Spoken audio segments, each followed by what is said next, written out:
Hello बच्चों, कैसे हैं आप सब और क्या हाल चाल हैं आपके। तो आज इस सेशन के अंदर हम बात करेंगे सारे के सारे टेस्ट और अंडरस्टैंडिंग की जो इंस्टीट्यूट ने अपने स्टडी मैट में दिए हुए हैं।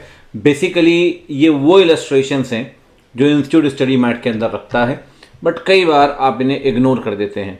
तो आज के सेशन में चैप्टर वाइज हम चलेंगे और सारे इलस्ट्रेशंस की बात करेंगे। आप फाइल मेरे टेलीग्राम चैनल से डाउनलोड कर सकते हैं, सी अंकित ओबरॉय से, ठीक है, और वहां से आपको ये मिल जाएगी। तो बिना कोई देरी के शुरू करते हैं। सबसे पहले चैप्टर 1 की बात करते हैं। आइए चैप्टर 1 में मैंने क्या किया है, एक तरफ क्वेश्चंस रखे हुए हैं, पैरेलली सामने मैंने आंसर दिए हुए हैं। तो आंसर तो हम बाद में पढ़ेंगे, पहले क्वेश्चन पढ़ते हैं, ठीक है। लालजी भाई ने शेयर्स परचेज किए कंपनी के, लिस्टेड एनएसई के अंदर। फाइनेंशियल स्टेटमेंट जो है ये पिक्चर देती है कंपनी के फाइनेंशियल परफॉर्मेंस की, बिल्कुल ठीक बात है। कहता है सर लो डेट गुड प्रॉफिट्स को लेकर, बिल्कुल ठीक बात है सर। पिक्चर तो देगी आपके टर्नओवर की भी, आपकी परफॉर्मेंस की भी। On above basis he is absolutely satisfied. अच्छा, ऑडिटर कह लालजी भाई कह रहा है भैया मैंने तो फाइनेंशियल पढ़ दिया, मैं पूरी तरीके से सेटिस्फाइड हूँ कि जो पैसा उसने इन्वेस्ट किया है वो सेफ है और कोई भी चांस नहीं पैसा लूज करने का। क्या ऑडिटेड रिजल्ट्स और ऑडिट रिपोर्ट सही में उस तरह का एश्योरेंस देंगे लालजी भाई जैसे इन्वेस्टर के तौर पे, मतलब लालजी भाई इन्वेस्टर जैसे, क्या आप उन्हें 100% कॉन्फिडेंस देंगे कि भाई उनका पैसा डूबेगा ही नहीं, जो पैसा लगाया गया है वहां एब्सोल्यूट सेटिस्फेक्शन है? क्या ऑडिटेड रिजल्ट्स इस तरह का 100% सेटिस्फेक्शन देंगे? The answer is no. भैया भैया भैया भैया भैया एब्सोल्यूट एश्योरेंस नहीं दे सकते। आप क्या लोगे? Reasonable assurance. तो क्या लिखेगा भाई? ऑडिट जो है वो एश्योरेंस नहीं देगा कि पैसा आपका पूरा सेफ है। और सर वैसे भी सेफ्टी को लेकर कब से एश्योरेंस देने लग गए आप तो ये एश्योरेंस वो भी रीजनेबल एश्योरेंस होता है कि भाई फाइनेंशियल फ्री है एमएम से। तो कहता है sir audit reasonable assurance provide करता है कि financial are free from MM मतलब मटेरियल मिसस्टेटमेंट्स, ठीक है ना। इसीलिए जो लालजी भाई सोच रहे हैं, thinking is not correct yo bro. आगे चलो।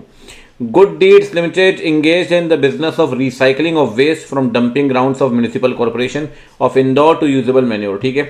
कहता क्या काम है इनका काम है जी वेस्ट रिसाइकल करने का। अच्छा काम है सर, कोई दिक्कत नहीं है। डंपिंग ग्राउंड उठाते हैं और करते हैं। कहता है इस तरीके से वो सिटी को भी क्लीन करते हैं, बिल्कुल ठीक बात है। क्लीन की बात आई तो इंदौर की बात आ गई, बस पानी की बात ना हो। अब during course of audit bye जोहा एंड जोहा, ऑडिटर फॉर्म है, उन्होंने देखा कि कंपनी ने रिसीव किया notice from central bench of NGT, ठीक है, for not following certain environmental regulations, और उनके ऊपर पेनाल्टी भी लगाई गई कि भाई आपने एनवायरमेंट के नियम नहीं माने, इसलिए आपके ऊपर पेनाल्टी इंपोज कर रहे हैं। अच्छी बात है। कंपनी ने अभी भी इस नोटिस का रिप्लाई नहीं किया, येट टू रिप्लाई। ऑडिटर ये बात कि भाई ये बात आपने नोट्स में नहीं बताई फाइनेंशियल के अंदर, ऑडिटर ये बात कह रहा है और कंपनी पॉइंट आउट कर रही है कि ऑडिटर के स्कोप से बाहर है। क्या ये ऑडिटर का स्कोप के अंदर आता है? सर स्कोप की बात की तो याद करिए, स्कोप में वो सारी बातें आती हैं जो फाइनेंशियल स्टेटमेंट से कनेक्टेड हैं, वो सारी बातें आती हैं जो लॉ के अंदर डिस्क्लोजर रिक्वायर्ड है। कहता है अगर आपने इन्वायरमेंटल रेगुलेशंस नहीं माने और ये कहीं ना कहीं मॉनेटरी पेनाल्टी इंपोज होगी। अब मॉनेटरी पेनाल्टी इंपोज होगी तो पेनाल्टी तो पैसा ही देना पड़ेगा ना, और जब पैसा देना पड़ेगा तो फाइनेंशियल में लिखोगे नहीं कि पेनाल्टी दी आपने, दिखना तो पड़ेगा। तो क्या ये बात आउट ऑफ फाइनेंशियल स्टेटमेंट है? बिल्कुल नहीं। ये बात तो फाइनेंशियल का पार्ट बनेगी क्योंकि कंपनी पेनाल्टी देगी, और जो बात फाइनेंशियल का पार्ट बनेगी क्या वो ऑडिटर के स्कोप से बाहर है? बिल्कुल नहीं, ऑडिटर के स्कोप के अंदर है। तो कहता है सर इस केस में क्या दिया हुआ है, कहता है proper disclosure of financial information is whether with in the scope of audit. क्या आंसर है छोटा सा? कहता है प्रॉपर डिस्क्लोजर देना, ये चेक करना हमारी जिम्मेदारी है। याद करिए आपने स्कोप में 3 पॉइंट पढ़े होंगे। तो कहता है सर स्कोप में डिस्क्लोजर वाला भी पॉइंट भी आता है कि भाई जो डिस्क्लोजर जरूरी है as per law, as per regulatory requirement वो दिए गए हैं नहीं, वो ऑडिटर बिल्कुल चेक करेगा और वो आप ये नहीं कह सकते कि आपके स्कोप से बाहर है, ठीक। एक भैया आग लग गई आपके प्लांट में। प्लांट कहाँ है? नोएडा में है। प्लांट में बिल्डिंग भी है, मशीनरी भी है, इन्वेंट्री भी है, लेकिन इंश्योरेंस कराया हुआ था भाई, इंश्योरेंस कराया था पीएसयू से। अच्छी बात है, पब्लिक सेक्टर इंश्योरेंस कंपनी से, ठीक है। इंश्योरेंस सर्वेयर जिसको ये बोला गया कि भाई अब तो आग लग गई है, जाओ जाके लॉस का असेसमेंट करके आओ, असेसमेंट करने के लिए आया। तो कहता है regional office of insurance PSU ने सीए को अपॉइंट किया। कहता है आप बुक्स वेरीफाई करिए, फाइनेंशियल रिकॉर्ड चेक करिए और देखिए लॉस कितना हुआ है। क्या सीए को यहां ऑडिट करने के लिए अपॉइंट किया गया है? नहीं, सीए को अपॉइंट किया गया कि भैया आप बुक्स वगैरह चेक करो, जिस कंपनी का लॉस हुआ है वेरीफाई देखिए भाई किस कारण से लॉस हुआ है, रिकॉर्ड्स वगैरह चेक करिए। He was also requested to submit an audit report. Would the report by CA nature of audit report? बिल्कुल नहीं सर। सर अगर हर एंगेजमेंट ऑडिट थोड़ी होता है सर, कई बार बात रिव्यू की भी होती है। जब रिव्यू होगा तो रिव्यू रिपोर्ट देगा, ऑडिट रिपोर्ट क्यों देगा? याद है ना, एंगेजमेंट 4 तरह के होते हैं। तो कहता है सर इस केस में आपको बोला गया है कि आपको बुक्स चेक करनी है लॉस को लेकर, उनके संबंधित जो सर्कमस्टांसेस उसको लेकर। कहता है ये इन्वेस्टिगेशन है और ऑडिट रिपोर्ट नहीं कहलाएगा। बिल्कुल आप ऑडिट रिपोर्ट नहीं देंगे, जैसा कि हमने डिस्कस किया। आप बताइए रिपोर्ट किसको सबमिट करते हैं? आओ जी पढ़ते हैं रिपोर्ट किसको सबमिट करते हैं। जीवा प्रोडक्ट पार्टनरशिप फॉर्म है, डिजाइनर कपड़े बनाते हैं, बहुत बढ़िया, मनीष मल्होत्रा से इंस्पायर लग रहे हैं भाई ये तो। फर्म ने अपॉइंट किया जेजे एंड कंपनी को, कहते हैं आप ऑडिट कर दो हमारे अकाउंट्स की। ऑडिटर सेटिस्फाइड था कंट्रोल को लेकर, इंटरनल कंट्रोल को लेकर सेटिस्फाइड है, अच्छी बात है सर। उसने प्रोसीजर परफॉर्म किए। इन पर्टिकुलर दे carried out sample checking, sampling की है भैया, सैंपलिंग पता है, सैंपलिंग की है परचेज की भी, सैंपलिंग की है परचेज बिल की जीएसटी पोर्टल के साथ भी, कंफर्मेशंस भी लिए हैं सप्लायर से। अच्छा खासा काम कर रहा है ऑडिटर तो, कंफर्मेशन भी ले रहा है, सैंपलिंग भी कर रहा है, जीएसटी पोर्टल से चेक भी कर रहा है। They were satisfied with the audit evidence, ठीक है। ऑडिट रिपोर्ट सबमिट की गई फॉर्म को, ओपिनियन दिया गया कि भाई true and fair view present कर रहे हैं फाइनेंशियल स्टेटमेंट। बाद में पता चला कि जो परचेज मैनेजर रिस्पॉन्सिबल था ड्रेस खरीदने के लिए, प्रोक्योरमेंट मतलब था खरीदना, from one location was also booking fake purchases of small values by colluding with the unethical dealer. क्या बात है, कोल्यूजन मिला हुआ है डीलर्स के साथ और बुक कर रहा है फेक परचेज। पेमेंट दी गई है इन डीलर्स को इन कन्वीनियंस विद द अकाउंटेंट, मतलब उसकी सहमति से। तो भैया जो परचेज मैनेजर है वो भी इन्वॉल्व है और साथ में अकाउंटेंट भी इन्वॉल्व है, कॉल्यूजन कर रहे हैं सर ये। और आपको पता है इनहेरेंट लिमिटेशन होती है इंटरनल कंट्रोल की, कॉल्यूजन, जिस कारण से इंटरनल कंट्रोल 100% परफेक्ट हो नहीं सकते। कहता है पार्टनर जो है ब्लेम कर रहा है ऑडिटर को कि आपकी ऑडिट एक्सरसाइज बेकार है। क्या पार्टनर सही है? बिल्कुल गलत है सर। सर एक बात बताइए, फाइनेंशियल स्टेटमेंट के अंदर जजमेंट लगता है मैनेजमेंट का, जजमेंट में अनसर्टेनिटी होगी और इंटरनल कंट्रोल आपका बेकार है, हम क्या कर सकते हैं उस केस में? और इंटरनल कंट्रोल में कॉल्यूजन कर रहे हैं सर आपके लोग, ठीक। तो कहता है ये आपका इंटरनल कंट्रोल बेकार है sir, failure of internal control. Internal control operate क्यों नहीं हुआ? कि एम्प्लॉय कर रहे हैं, एम्प्लॉय कॉल्यूजन कर रहे हैं आपस में, और ये लिमिटेशन है इंटरनल कंट्रोल की आपस में। तो कहता है ऑडिटर ने तो भरोसा किया कंट्रोल पे, सारा काम कर रहा है सर वो, ऐसा थोड़ी कुछ नहीं कर रहा, जीएसटी पोर्टल से लेकर सब कुछ कर रहा है वो। तो कहता है सर इसके लिए ना मैनेजमेंट रिस्पॉन्सिबल है कंट्रोल बनाने के लिए, ऑडिटर रिस्पॉन्सिबल थोड़ी है। ये इंटरनल कंट्रोल की लिमिटेशन है और कहीं ना कहीं ऑडिट की भी लिमिटेशन है। तो भैया इसके लिए ऑडिटर रिस्पॉन्सिबल नहीं है, अच्छा कंट्रोल बनाने की जिम्मेदारी मैनेजमेंट की है। आइए ये अच्छी बात है। अब ये बताओ कि मैनेजमेंट जो है भैया एक्सोटिक टूर्स एंड ट्रेवल्स का, ये ऑडिटर से कह रहा है एश्योरेंस दो पहले क्वार्टर की फाइनेंशियल को चेक करके, और कह रहा है डिटेल्ड प्रोसीजर भी परफॉर्म मत करना, स्किप कर दो डिटेल्ड प्रोसीजर और क्वार्टर को लेकर दो। सर ये ऑडिट थोड़ी करवा रहे हो आप, ऑडिट तो पूरे साल के लिए होती है और डिटेल प्रोसीजर परफॉर्म करने पड़ते हैं। क्या रिपोर्ट देंगे? रिव्यू रिपोर्ट देंगे। कौन सा नेचर होगा रिव्यू रिपोर्ट? क्या एसएनडी एविडेंस लेना है? बिल्कुल लेना है सर, एसएनडी एविडेंस तो वहाँ भी लेंगे, प्रोसीजर्स कम परफॉर्म करेंगे लेकिन एसएनडी एविडेंस आप लेंगे। तो कहता है ये जो काम आपसे करवा रहे हैं रिव्यू है, आपको एसएनडी एविडेंस तो यहाँ भी लेना पड़ेगा, रिव्यू रिपोर्ट दे रहे हैं बेसिकली आप। आओ भैया आगे बढ़ते हैं। पी बाबू ऑडिट कर रहा है फाइनेंशियल स्टेटमेंट की, एक्सटर्नल कंफर्मेशन नहीं ले पाया डेटर से क्योंकि प्रैक्टिकल डिफिकल्टी आ गई। वो प्रोसीजर मैंडेटरी है सर। ओके, तो ऐसे वाला क्वेश्चन हो गया। ऐसे के अंदर सर ऐसे तो आपको मानना पड़ेगा ना, हर ऐसे मानना पड़ेगा। अब एक्सटर्नल कंफर्मेशन लेना पड़ेगा, 505 में लिखा है, 505 में आप नहीं ले पा रहे हो। अगर नहीं मान पा रहे किसी ऐसे को तो ये बात बता दो कि भाई नहीं मान पा रहे, डिपार्चर के केस में बता दो। कहता है unable to obtain external confirmation. उसने क्या किया, ई इनवॉइस चेक कर लिए, ई वे बिल चेक कर लिए, बैंक अकाउंट भी चेक कर लिए पार्टीज के, ठीक है। अगर आप एक्सटर्नल कंफर्मेशन नहीं मिल पा रहा है तो ऑल्टरनेटिव प्रोसीजर परफॉर्म करिए। आपने सारे ऑल्टरनेटिव परफॉर्म किए हैं सर। कहता है वो रीजनेबली सेटिस्फाइड है विद ऑडिट एविडेंस। क्या कोई और रिपोर्टिंग ड्यूटी है उसके ऊपर, क्योंकि वो स्टैंडर्ड वाला प्रोसीजर नहीं मान पा रहा है। सर देखो स्टैंडर्ड वाला प्रोसीजर नहीं मान पा रहे, ये बात बता जरूर देना कि आप स्टैंडर्ड नहीं मान रहे हो और ऑल्टरनेटिव प्रोसीजर परफॉर्म करिए, कोई दिक्कत नहीं है।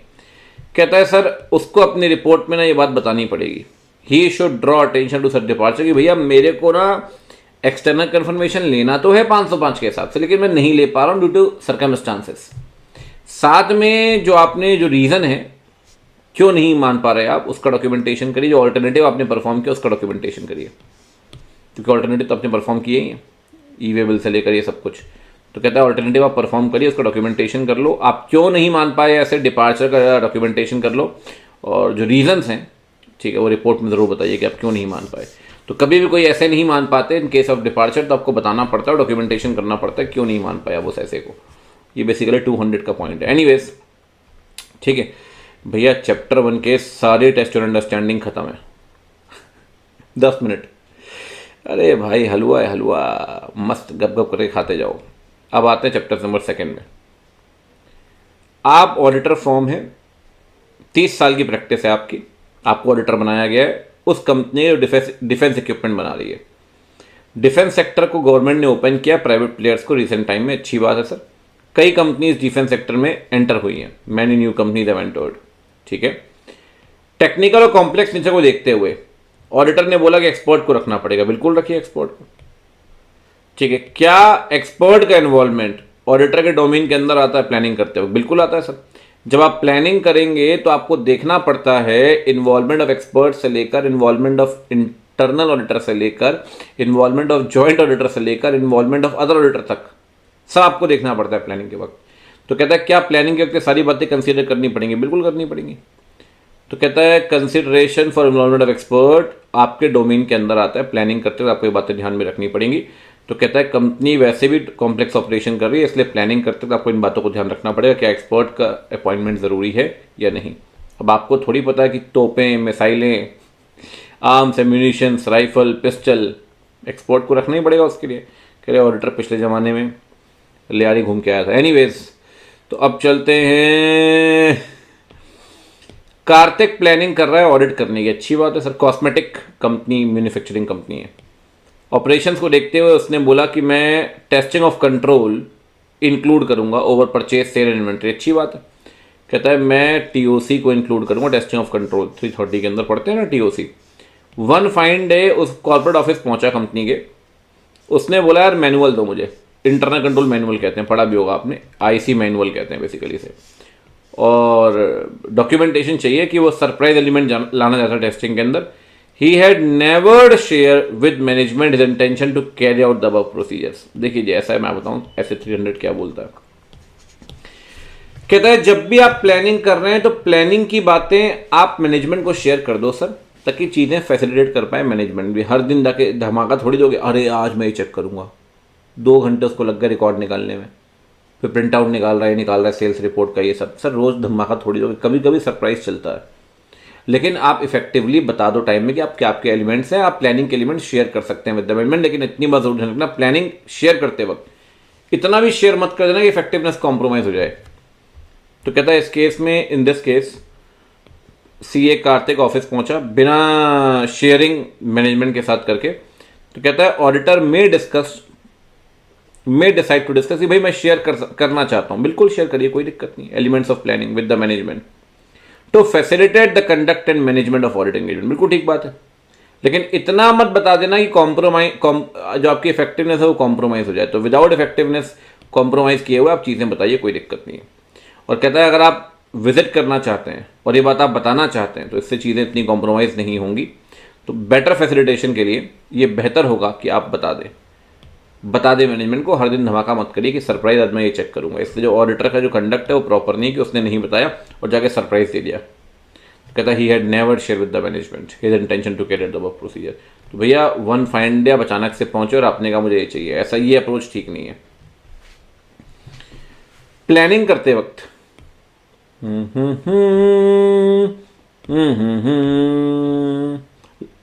कंपनी की, इसने देखा कि इन हाउस लीगल काउंसिल से पूछना है, बिल्कुल पूछो लिटिगेशन मैटर को लेकर आरएमए असेसमेंट करते वक्त।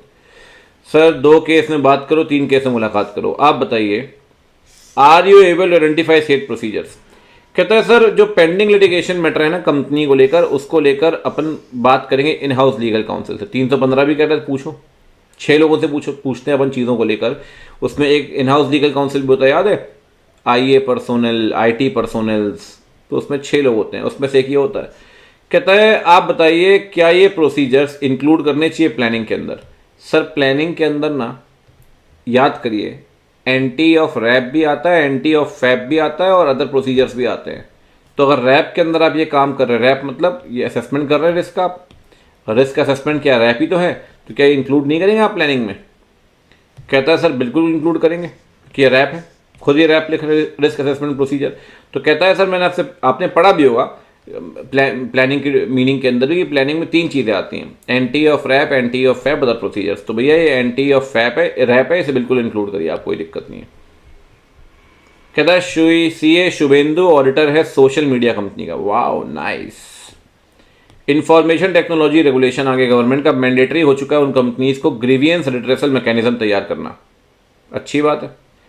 Failure to comply with the regulations can potentially lead to civil and criminal liabilities. कहता है आपको नियम मानने जरूरी हैं, बिल्कुल मानिए सर। ठीक, अब ये नया नियम आया है, change in information technology. Change in information technology याद करिए, जब 300 आप पढ़ते हैं तो उसमें कई सारे पॉइंट्स आते हैं। ठीक है, चलो खैर कोई बात करते हैं, पहले यहाँ पूरा पढ़ लेते क्वेश्चन एक बार। अगर आप वो रेगुलेशंस नहीं मानते तो आपका क्रिमिनल लायबिलिटी, सिविल लायबिलिटी भी लगेगी।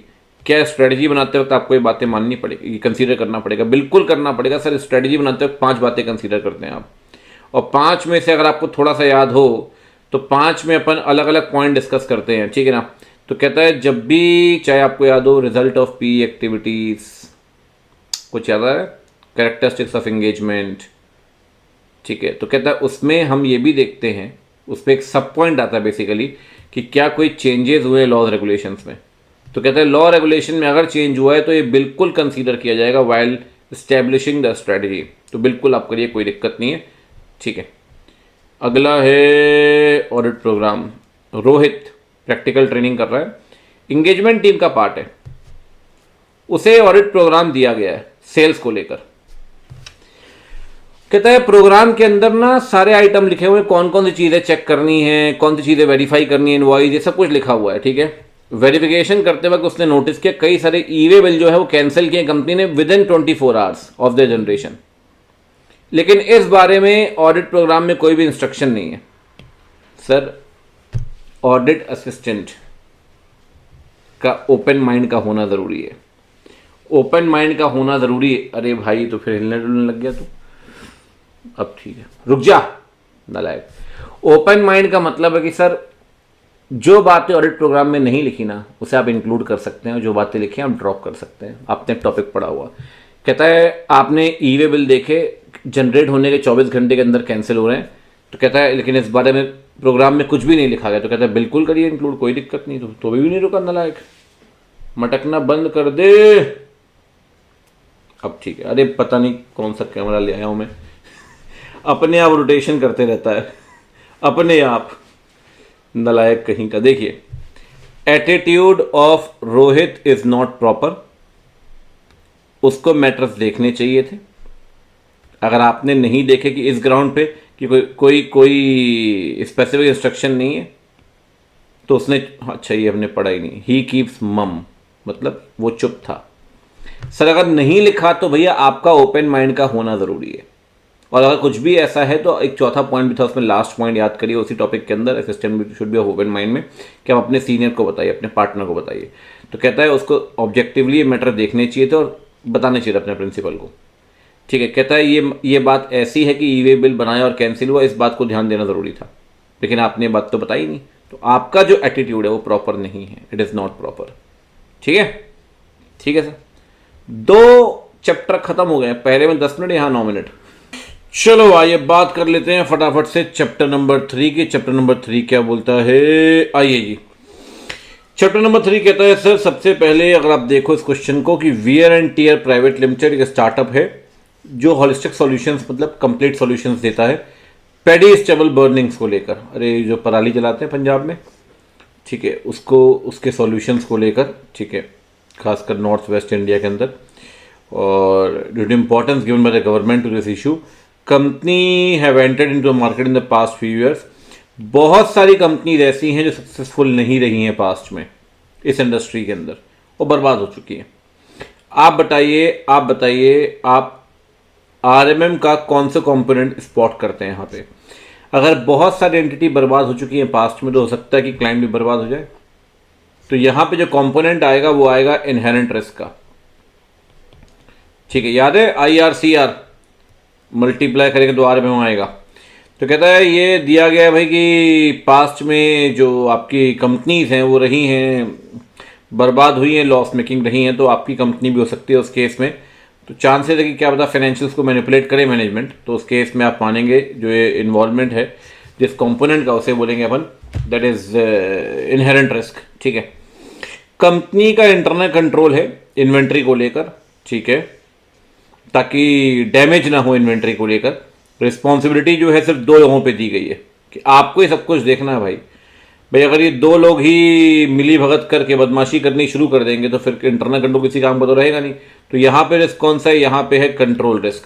तो कहता है कंपोनेंट ऑफ RMM, यहाँ पे कौन सा रिस्क कहलाएगा भाई, कहता है हो सकता है ये लोग जिनको काम दिया गया है वो कॉल्यूशन कर ले, और कॉल्यूशन कर ले तो अल्टीमेटली इंटरनल कंट्रोल को ओवरराइड करेंगे, control risk will be there. Shri foods private limited manufacturing of garlic bread, क्या बात है भाई।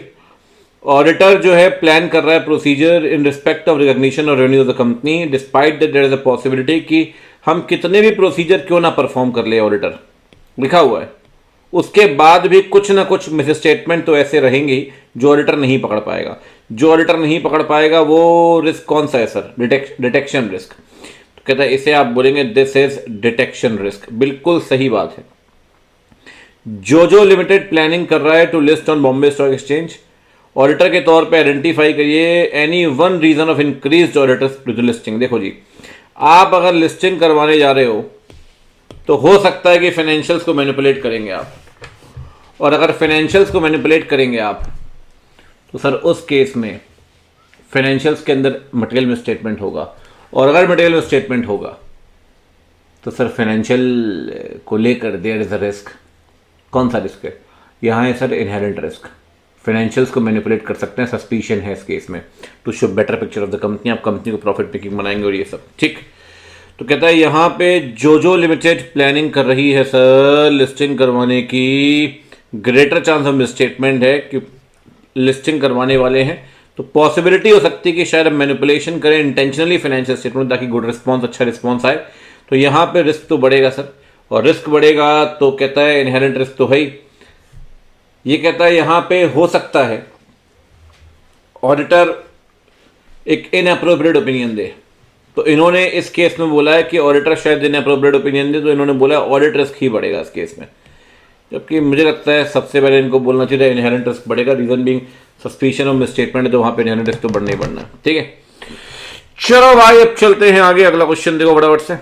On pursuing financial statement of जो लिमिटेड, ये देखा गया कि जो करंट रेशियो है वो इंप्रूव हुआ है पिछले साल के मुकाबले। पिछले साल कितना था 1.2, अभी कितना 1.75। आप बताइए कौन सा प्रोसीजर परफॉर्म करेगा ऑडिटर, ठीक। Has it any relation with listing of the company next year on Bombay stock exchange. कहता है पहले 2 क्वेश्चन पूछे आपसे, करंट रेशियो बढ़ा है, तो सर जब आप रेशियोज कंपेयर कर रहे हैं इस साल के पिछले साल के साथ, तो आप कर रहे हैं एनालिटिकल रिव्यू प्रोसीजर, ARP या एनालिटिकल प्रोसीजर परफॉर्म कर रहे हैं। याद करिए रैप के अंदर 4 काम करते हैं अपन, इंक्वायरी भी करते हैं 6 लोगों से, रैप ARP भी करते हैं, ऑब्जर्वेशन इंस्पेक्शन भी करते हैं। तो यहाँ कौन सा काम कर रहे हैं, यहाँ अपन कर रहे हैं भाई ARP। कहता है आप बताइए क्या कोई रिलेशन है कंपनी का इसका लिस्टिंग के साथ। सर अगर करंट रेशियो बड़ा है इसका मतलब, करंट रेशियो मतलब क्या, CA डिवाइड बाय CL, तो अल्टीमेटली आपके CA बड़े होंगे। क्या पता डेटर को पैसा लेकर अभी भी नॉन रिकवरेबल दिखा रहे हो, अगर डेटर बड़ा रहेगा तो CA बढ़ेगा, CA बढ़ेगा तो करंट रेशियो बढ़ेगा, चांसेस तो हैं। आओ देखते हैं इन्होंने आंसर में क्या लिखा है। कहते हैं सर इंप्रूव हुआ है, ऑडिटर एनालिटिकल प्रोसीजर इस्तेमाल कर रहे हैं, बिल्कुल ठीक बात है। करंट रेशियो इंप्रूव हुआ है, इसका मतलब हो सकता है कि possibility of misstatement of current asset current liability में। ये भी हो सकता है कि सर आपने मिसस्टेटमेंट किए हो, इन्होंने बड़ा वेग आंसर दिया है। मिसस्टेटमेंट हो सकता है लेकिन ये नहीं बताया कि मिसस्टेटमेंट किस तरह का हो सकता है। मैं आपको बता रहा हूँ मिसस्टेटमेंट हो सकता है कि सर आपने डेटर को पैसा ले लिया लेकिन रिकवरेबल आपने दिखाया नहीं, तो वो भी एक मिसस्टेटमेंट है, ठीक है। तो अल्टीमेटली करंट एसेट बढ़ी रहेगी तो करंट रेशियो भी आपका बढ़ेगा ही, ठीक है। चलिए अब चलते हैं आगे भाई। अब चलते हैं आगे। राजा ऑडिटर है बिल्डवेल का, रेवेन्यू 25 करोड़ का है। कंपनी टर्म लोन सैंक्शन कर रही है 50 लाख रुपीस का बैंक से। At the end of the year 1 lakh रुपए अवेल किए due to delay in the procurement of asset. Asset खरीदने में देरी हो गई, ठीक है। कंपनी को 50 लाख का लोन सैंक्शन हुआ था, ठीक है, सिर्फ 1 लाख रुपए अवेल किया आपने। Financial statement do not disclose the nature of security. Sir nature of security आपको बताना पड़ता है, मैं आपको बता दूं, या आप फाइनेंशियल स्टेटमेंट जब चैप्टर 5 पढ़ते हैं वहाँ भी पॉइंट आते हैं कि अगर लोन बोरिंग ली गई तो आपको सिक्योरिटी को लेकर नेचर ऑफ सिक्योरिटी बताना पड़ेगा, ठीक, जो कि कंपनी से कहता है बिल्कुल बताना पड़ेगा, बिल्कुल बताना पड़ेगा। आप बताइए non disclosure of security material है ऑडिटर के लिए। देखो सर ऐसा है, जब हम मिसस्टेटमेंट की बात करते हैं, मिसस्टेटमेंट 3 चीजों को लेकर होता है, 3 लेवल पे, account balance, class of transaction, disclosure. 25 crore का आपका रेवेन्यू है, 50 लाख का लोन सैंक्शन हुआ है, 1 लाख रुपए का लोन लिया है। कंपनी ने नेचर ऑफ सिक्योरिटी नहीं बताई उस 1 लाख को लोन को लेकर। जो 1 लाख का लोन लिया है उसको लेकर जो सिक्योरिटी आपने रखी वो आपने नहीं बताई। कहता है sir, if there is any statutory requirement, disclosure को लेके, अगर स्टैट्यूटरी रिक्वायरमेंट है मतलब लॉ कह रहा है कि बताना है आपको नेचर ऑफ सिक्योरिटी। आप, मैंने आपसे कहा चैप्टर 5 के अंदर भी आप पढ़ेंगे कि जब भी आप लोन लेते हैं आपको नेचर ऑफ सिक्योरिटी बताना पड़ता है। अगर आपको लॉ कह रहा है आपको बताना पड़ेगा तो सर आपको उस केस में बताना पड़ेगा, उससे मटेरियल ऑटोमेटिकली मटेरियल बन जाएगा। तो कहता है स्केड्यूल 3 मैंडेटरी, कहता है कि आपको बताना पड़ेगा नेचर ऑफ सिक्योरिटी को इन रिलेशन टू लोन। तो कहता है सर उस केस में अमाउंट कितना भी हो उससे मतलब नहीं है। अगर लॉ ने आपको बोल दिया ना बताना है, तो कभी भी लॉ अगर आपको बोलेगा बताना है तो उस केस में जो आपका डिस्क्लोजर होगा वो ऑटोमेटिकली मटेरियल बन जाएगा, ठीक है सर। आगे बढ़ते हैं। सीए स्मृति ऑडिटर है कंपनी की। ऑडिट के दौरान उसने देखा कंपनी की policies, practice regarding employ recruitment, training, orientation, ये सब कुछ। She is very much interested in finding out company best candidate को हायर करे एप्लीकेंट पूल से। वो क्या ट्राई कर रही है सर और कैसे उसको पता चलेगा? देखो बेस्ट कैंडिडेट का मतलब है सर कि आपको कमिटेड लोगों को रखना है, कमिटेड लोगों को। तो याद करिए जब आप कंपोनेंट पढ़ते हैं इंटरनल कंट्रोल के तो 5 कंपोनेंट होते हैं। कंट्रोल एनवायरनमेंट, सिरेमिक अगर निमोनिक याद हो, risk assessment procedure, monitoring of control, information relevant to financial reporting, control activities. जो कंट्रोल एनवायरनमेंट होता है उसके अंदर एक पॉइंट आता है अगर आपको याद हो, कमिटेड टू कंपीटेंस। तो ये कमिटेड टू कंपीटेंस वाला पॉइंट है कौन से कंपोनेंट का? तो कहता है ये कंपोनेंट है कंट्रोल एनवायरनमेंट का। तो कहता, और खासकर ये भी दिया हुआ है रिक्रूटमेंट, ट्रेनिंग, ये एचआर पॉलिसीज वाला पॉइंट है। तो 2 पॉइंट दिए गए हैं, एचआर पॉलिसीज का और कमिटेड टू कंपीटेंस। तो कहता है सर ये सब कुछ जो दिया गया है ये बात है एचआर फंक्शन को लेकर, इससे आपको कंट्रोल एनवायरनमेंट का पता चलेगा, ठीक है, ताकि इंटरनल कंट्रोल की अंडरस्टैंडिंग ले पाए, ठीक है। ऑडिट कर रहे हैं उसी कंपनी की स्मृति जानना चाहती है कि प्रॉपर सेग्रीगेशन ऑफ ड्यूटीज हुआ है क्या, और जो पर्सन ट्रांजैक्शन रिकॉर्ड कर रहा है वो अलग होना चाहिए। सर अगर सेग्रीगेशन ऑफ ड्यूटीज की बात करें तो याद करिए आपने पढ़ा है कंट्रोल एक्टिविटीज, उसी कंपोनेंट का ही पार्ट है। तो कहते हैं कंट्रोल एक्टिविटीज के अंदर आपको देखना पड़ेगा, ठीक है, कि प्रॉपर सेग्रीगेशन ऑफ ड्यूटी है या नहीं। तो कहता है आप देखोगे प्रॉपर सेग्रीगेशन ऑफ ड्यूटीज है या नहीं। यहाँ पे आप कंट्रोल एक्टिविटीज की अंडरस्टैंडिंग लेना चाहते हो, कंट्रोल एक्टिविटीज भी इंटरनल कंट्रोल का ही पार्ट है। 5 कंपोनेंट बनते हैं सिरेमिक में, control environment, RAP, monitoring of control, information relevant to financial reporting, control activities. तो ये 5वीं वाली का पार्ट है। अगर आपको याद हो कंट्रोल एक्टिविटीज में 4 पॉइंट होते हैं, सेग्रीगेशन ड्यूटीज से लेकर सेफगार्डिंग ऑफ एसेट तक, मॉनिटरिंग ऑफ परफॉर्मेंस भी था, ठीक है। तो 4 पार्ट होते हैं, उसमें से एक पार्ट है ये, ठीक है ना। कहता है जोम्बा प्रोडक्ट, कोई नाम नहीं मिला इनको, स्मॉल कंपनी है, कंट्रोल सिस्टम जो है रुडिमेंट्री है। ऑडिटर के तौर पे आप कैसे इवेल्युएट करेंगे कंट्रोल सिस्टम को? देखो जी, कहता है स्मॉल कंपनी है, अब इंटरनल कंट्रोल इतने बढ़िया तो आपको मिलेंगे नहीं, तो आप कैसे चेक करोगे? कहता है स्मॉल कंपनी में सिस्टम ना बड़े बेसिक होते हैं, इतना फॉर्मलाइज तो होती नहीं चीजें। तो कहता है आप छोटी कंपनीज में अपन फ्लो चार्ट या आईसी क्वेश्चनियर या चेकलिस्ट की बजाय नरेटिव रिकॉर्ड पे ज़्यादा फोकस करते हैं। तो कहता है कंट्रोल आप चेक करिए यूजिंग नरेटिव रिकॉर्ड। याद है बड़ी एंटिटीज में रिलेवेंट नहीं होगा लेकिन छोटी में चल जाता है। चार्टर्ड अकाउंटेंट है, ऑडिट के दौरान उसने देखा कि कैश डिपॉजिट नहीं हो रहा है बैंक में, ठीक है, फ्रीक्वेंटली। ऑल दो कंसर्न स्टाफ जो है उसे ज़रूरी है जमा करना। ऑफिशियल जो रिस्पॉन्सिबल है परफॉर्मेंस चेक करने के लिए, उसने ये बात पे ध्यान नहीं दिया। क्या रिप्रेजेंट करता है ये बात, समझ रहे हो? कहता है कैश जमा नहीं किया गया बैंक में रेगुलरली, ठीक है, जो कंसर्न स्टाफ है जिसको जमा करना था उसने किया नहीं। जो रिस्पॉन्सिबल था ये सब इंश्योर करने के लिए, परफॉर्मेंस सुपरविजन करने के लिए, उसने भी इस बात पे ध्यान नहीं दिया। जिसने अपना काम करना है वो कर नहीं रहा है, जिसको चेक करना है वो कर नहीं रहा है। तो कहता है सर इस केस में अब एक बात बताइए, इंटरनल कंट्रोल बनाया तो है आपने कि कंट्रोल जमा होना चाहिए, लेकिन सर अगर कंट्रोल काम करेगा ही नहीं तो आप मानेंगे उस केस में कंट्रोल डेफिशिएंसी है 265, और डेफिशिएंसी में फिर आप देखते हैं सिग्निफिकेंट है नहीं, वो बात की बात है। कह रहा है कैश डिपॉजिट नहीं हो रहा है सर, जबकि करना चाहिए। ऑफिशियल रिस्पॉन्सिबल आपने ठहराया कि भाई आपको ये काम देखना है, वो भी नहीं देख रहा है। इसका मतलब याद करिए, कंट्रोल डेफिशिएंसी दो केस में बनती है, या तो इंटरनल कंट्रोल है ही नहीं, या इंटरनल कंट्रोल है लेकिन काम नहीं कर रहा है ढंग से। तो कहता है यहां पे इंटरनल कंट्रोल ऐसा नहीं कि नहीं है, आपने लोगों को रखा है, उसके लिए अलग बंदा रखा, उसके लिए अलग बंदा रखा है। कहता है कंट्रोल काम नहीं कर रहा जैसे काम करना चाहिए। अगर कंट्रोल ढंग से काम नहीं करेगा, मैं स्टेटमेंट नहीं पकड़ पाएगा, तो कंट्रोल डेफिशिएंसी मानेंगे इस केस में। ये हो गया भाई आपका चैप्टर नंबर 3 कंप्लीट। चलो भाई अब बात कर लेते हैं जरा चैप्टर नंबर 4 की, क्या बोलता है आइए। ऑडिट एविडेंस, स्टैंडर्ड इसके अंदर तो आपने फाइनेंशियल स्टेटमेंट चेक किए तो देखा कि नोट्स के अंदर एजिंग स्केड्यूल दिया गया है एज पर स्केड्यूल 3। अकाउंटेंट जो कंपनी का है वो रिस्पॉन्सिबल है प्रॉपर एजिंग के लिए। ऑडिटर चेक करना चाहता है कि जो एजिंग है वो प्रॉपर है या नहीं। आप बताइए वो क्या करना चाह रहा है। सर एक बात बताइए, एजिंग की जिम्मेदारी किसकी है? एजिंग रिपोर्ट बनाने की, एजिंग स्केड्यूल बनाने की। कहता है ये जिम्मेदारी अकाउंटेंट की है, ठीक। ऑडिटर चेक करना चाहता है एजिंग प्रॉपर है या नहीं, ठीक है। Auditor want to verify whether ageing of trade payable made in the financial statement is proper और नॉट। आप बताइए क्या करना चाह रहा है। सर देखो ऐसा है, एजिंग कर चुका है अकाउंटेंट, आप दोबारा, आपको लग रहा है एजिंग चेक करनी है, एजिंग खुद दोबारा बनानी है एजिंग रिपोर्ट, तो आप रीपरफॉर्मेंस कर रहे हैं। जो काम वो कर चुका है वो आप दोबारा कर रहे हैं। कहता है आप कर रहे हैं रीपरफॉर्मेंस क्योंकि वो काम अकाउंटेंट कर चुका है और आप दोबारा कर रहे हैं उस काम को, ठीक। अगला, सूर्या गायत्री ऑडिट कर रही है एंटिटी की। ऑडिट के दौरान उसने कुछ ओरल इंक्वायरीज की हेड अकाउंटेंट से बीआरएस को लेकर, ठीक, बैंक रिकंसिलिएशन जो हर महीने बनता है। क्या इंक्वायरी जो दी गई है, क्या इंक्वायरी उसे सेटिस्फेक्शन देगी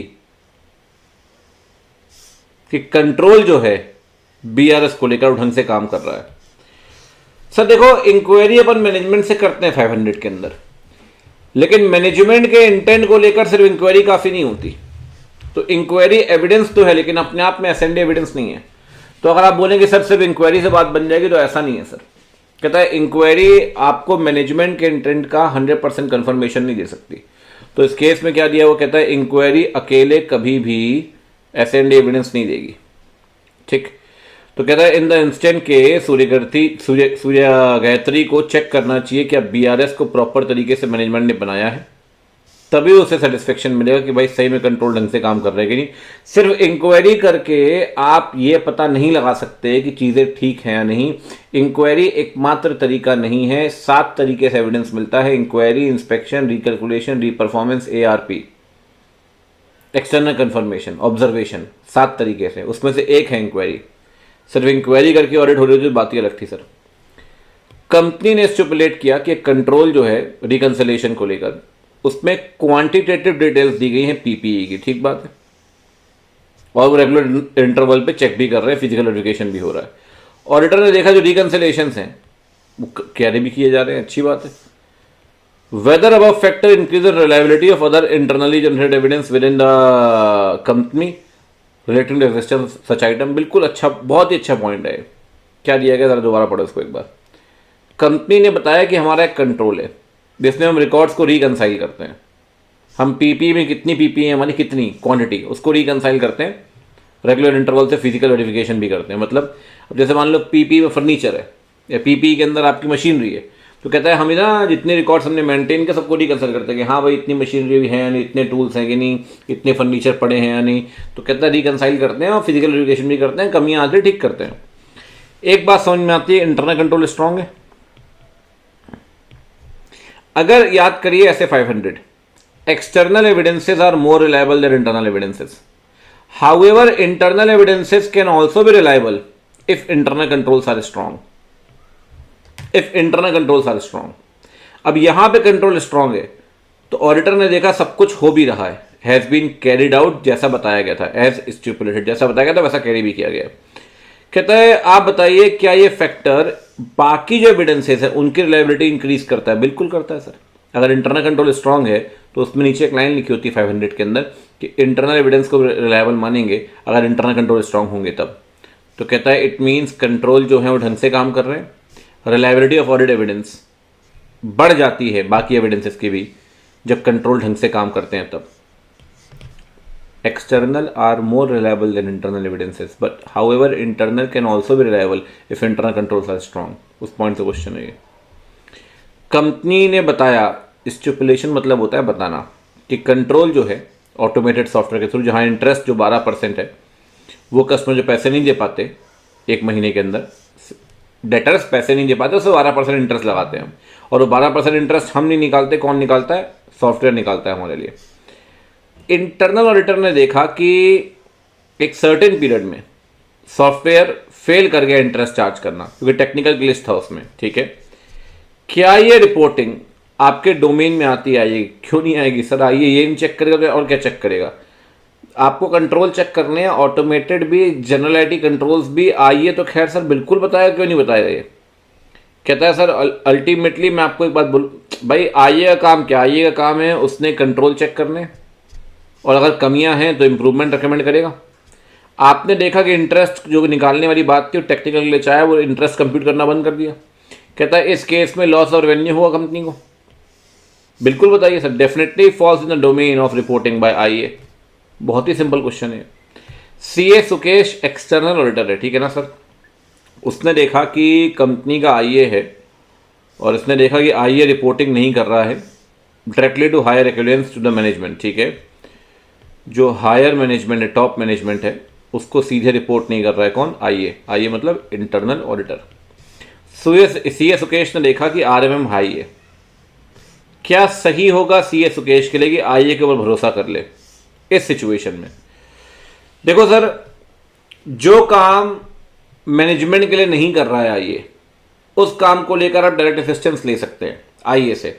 बट अगर आरएमएम हाई होगा ना, तो 610 क्या बोलता है ऐसे 610, अगर आरएमएम हाई होगा तो उस केस में आप आईए का काम यूज मत करिए, आपको अपना काम खुद यूज करना चाहिए। तो कह रहा है एक्सटेंसिव यूज करने की जरूरत नहीं, should not rely upon the work of IA, reason being since the RMM is high. ठीक है सर। ऑडिटर ऑडिट करते हुए उसने कुछ सैंपल सेलेक्ट किए पर्सनल एक्सपीरियंस के बेसिस पे, नॉन स्टैटिस्टिकल सैम्पलिंग। बाद में देखा कि जो सिलेक्टेड सैंपल्स थे वो रिप्रेजेंटेटिव नहीं थे, तो फॉल्टी सिलेक्शन हो गया। ऑडिटर ने बोला कि सैंपल सेलेक्ट हुए उसके पर्सनल एक्सपीरियंस के आधार पे कि ऑडिटर बच सकता है ये बोलकर। देखो सर ऐसा है, सैंपल रिप्रेजेंटेटिव होना चाहिए, चाहे स्टैटिस्टिकल सैम्पलिंग हो चाहे नॉन स्टैटिस्टिकल सैम्पलिंग हो। आप ये नहीं कह सकते कि जजमेंटल सैम्पलिंग थी नॉन स्टैटिस्टिकल तो आप जिम्मेदार नहीं है। कहता है सर देखो, जहां आप अपने पर्सनल एक्सपीरियंस का इस्तेमाल करेंगे इसे बोलते हैं नॉन स्टैटिस्टिकल सैंपल। बिल्कुल ठीक बात है। कहता है कोई भी अप्रोच हो, स्टैटिस्टिकल हो चाहे नॉन स्टैटिस्टिकल हो, मैं फिर बोल रहा हूं सैंपल मस्ट बी रिप्रेजेंटेटिव। ठीक, तो ऑडिटर बच नहीं सकता ये बोल के नहीं सर मेरी जिम्मेदारी नहीं है। अरे सर ऑडिटर आप कैसे बच जाओगे? जो ऑडिट प्रोसीजर 530 का क्वेश्चन था, वो जो ऑडिट प्रोसीजर परफॉर्म किए गए ऑडिटर ने, उससे पता लगा कि कंपनी ने मटेरियल लिटिगेशन को डिस्क्लोज ही नहीं किया। डिस्क्लोज तो करना चाहिए सर, 143 के अंदर भी आप ये पॉइंट पढ़ते हैं, लॉ के अंदर भी। क्या ये सिचुएशन डायरेक्ट कम्युनिकेशन की बात करती है? बिल्कुल करती है सर। अगर मैनेजमेंट, मैं एक बात कहता हूं, मैनेजमेंट डिस्क्लोज ही नहीं कर रहा है, आपको लगता है और भी मटेरियल लिटिगेशन हो सकते हैं जो मैनेजमेंट ने नहीं बताए, बिल्कुल बात करिए। एक तब बात करिए जब आपको लगता है पेंडिंग केसेस चल रहे लेकिन बताए नहीं गए, एक तब बात करिए जब आरएमएम होगा तब। इन दो केस में बात करनी पड़ेगी 501 के हिसाब से, ठीक। तो कहता है सर डायरेक्ट कम्युनिकेशन करना चाहिए आपको लीगल काउंसिल के साथ, क्योंकि आरएमएम भी है और आपने डिस्क्लोज भी नहीं किया। All other material litigation exist करते हैं लेकिन बताए नहीं गए। बिल्कुल बात करिए। शैल सीख। जिग्नेश देसाई ऑडिट कर रहा है, ऑडिट के बीच में है, कंपनी का अच्छा खासा आईए डिपार्टमेंट काम कर रहा है। जब वो एक्सटर्नल कंफर्मेशन भेज रहा था ट्रेड रिसीवेबल्स को, तो उसने ये काम आगे दे दिया, ट्रेड रिसीवेबल को काम मतलब डेजिग्नेट कर दिया, रिक्वेस्ट डिजाइनिंग से लेकर रिसीविंग रिस्पॉन्स से लेकर आईए डिपार्टमेंट को, कि जो रिस्पॉन्सेज आए, ठीक है, वो मेल आईडी में आए आईए डिपार्टमेंट की। क्या ये अप्रोच सही है? देखो सर, एक्सटर्नल कंफर्मेशन बनवाना भिजवाना उसमें दिक्कत नहीं है, वो आप आईए डिपार्टमेंट से करवा सकते हो, लेकिन रिजल्ट्स को इवेल्युएट करना वो ईए खुद करेगा। ईए मतलब एक्सटर्नल ऑडिटर खुद करेगा। और जो रिप्लाई आएगा ना भैया, एक्सटर्नल कंफर्मेशन जो रिप्लाई आएगा वो आया है किसके पास? आईए डिपार्टमेंट के पास। ये गलत हुआ है सर, वो आना भी किसके पास चाहिए? ईए के पास। तो रिप्लाई भी ईए के पास आना चाहिए था। ऐसा नहीं कि आप आईए को इन्वॉल्व नहीं कर सकते, आप आईए को इन्वॉल्व कर सकते हैं सर एक्सटर्नल कंफर्मेशन भिजवाने में, उसमें कोई बड़ी दिक्कत नहीं है। बट चक्कर क्या है, एक्सटर्नल ऑडिटर ने सारा काम डेलीगेट कर दिया और जिसमें उसका कंट्रोल ही नहीं है। आप भिजवाओ अपने अंडर कंट्रोल, कोई दिक्कत नहीं है। जो रिप्लाई आए उसे इवेल्युएट करो, वो आपका काम है बीइंग द ईए। और रिप्लाई सीधे आपको मिले, ये बात भी इंश्योर की जानी चाहिए। लेकिन आपने पूरा काम दे दिया और कंट्रोल भी नहीं था, चलो यहां तक तो फिर भी क्या बोले, बट रिस्पॉन्सेज भी सीधे आईए डिपार्टमेंट के पास आ रहे हैं। सर ये सारी चीजें ठीक नहीं है 505 के हिसाब से।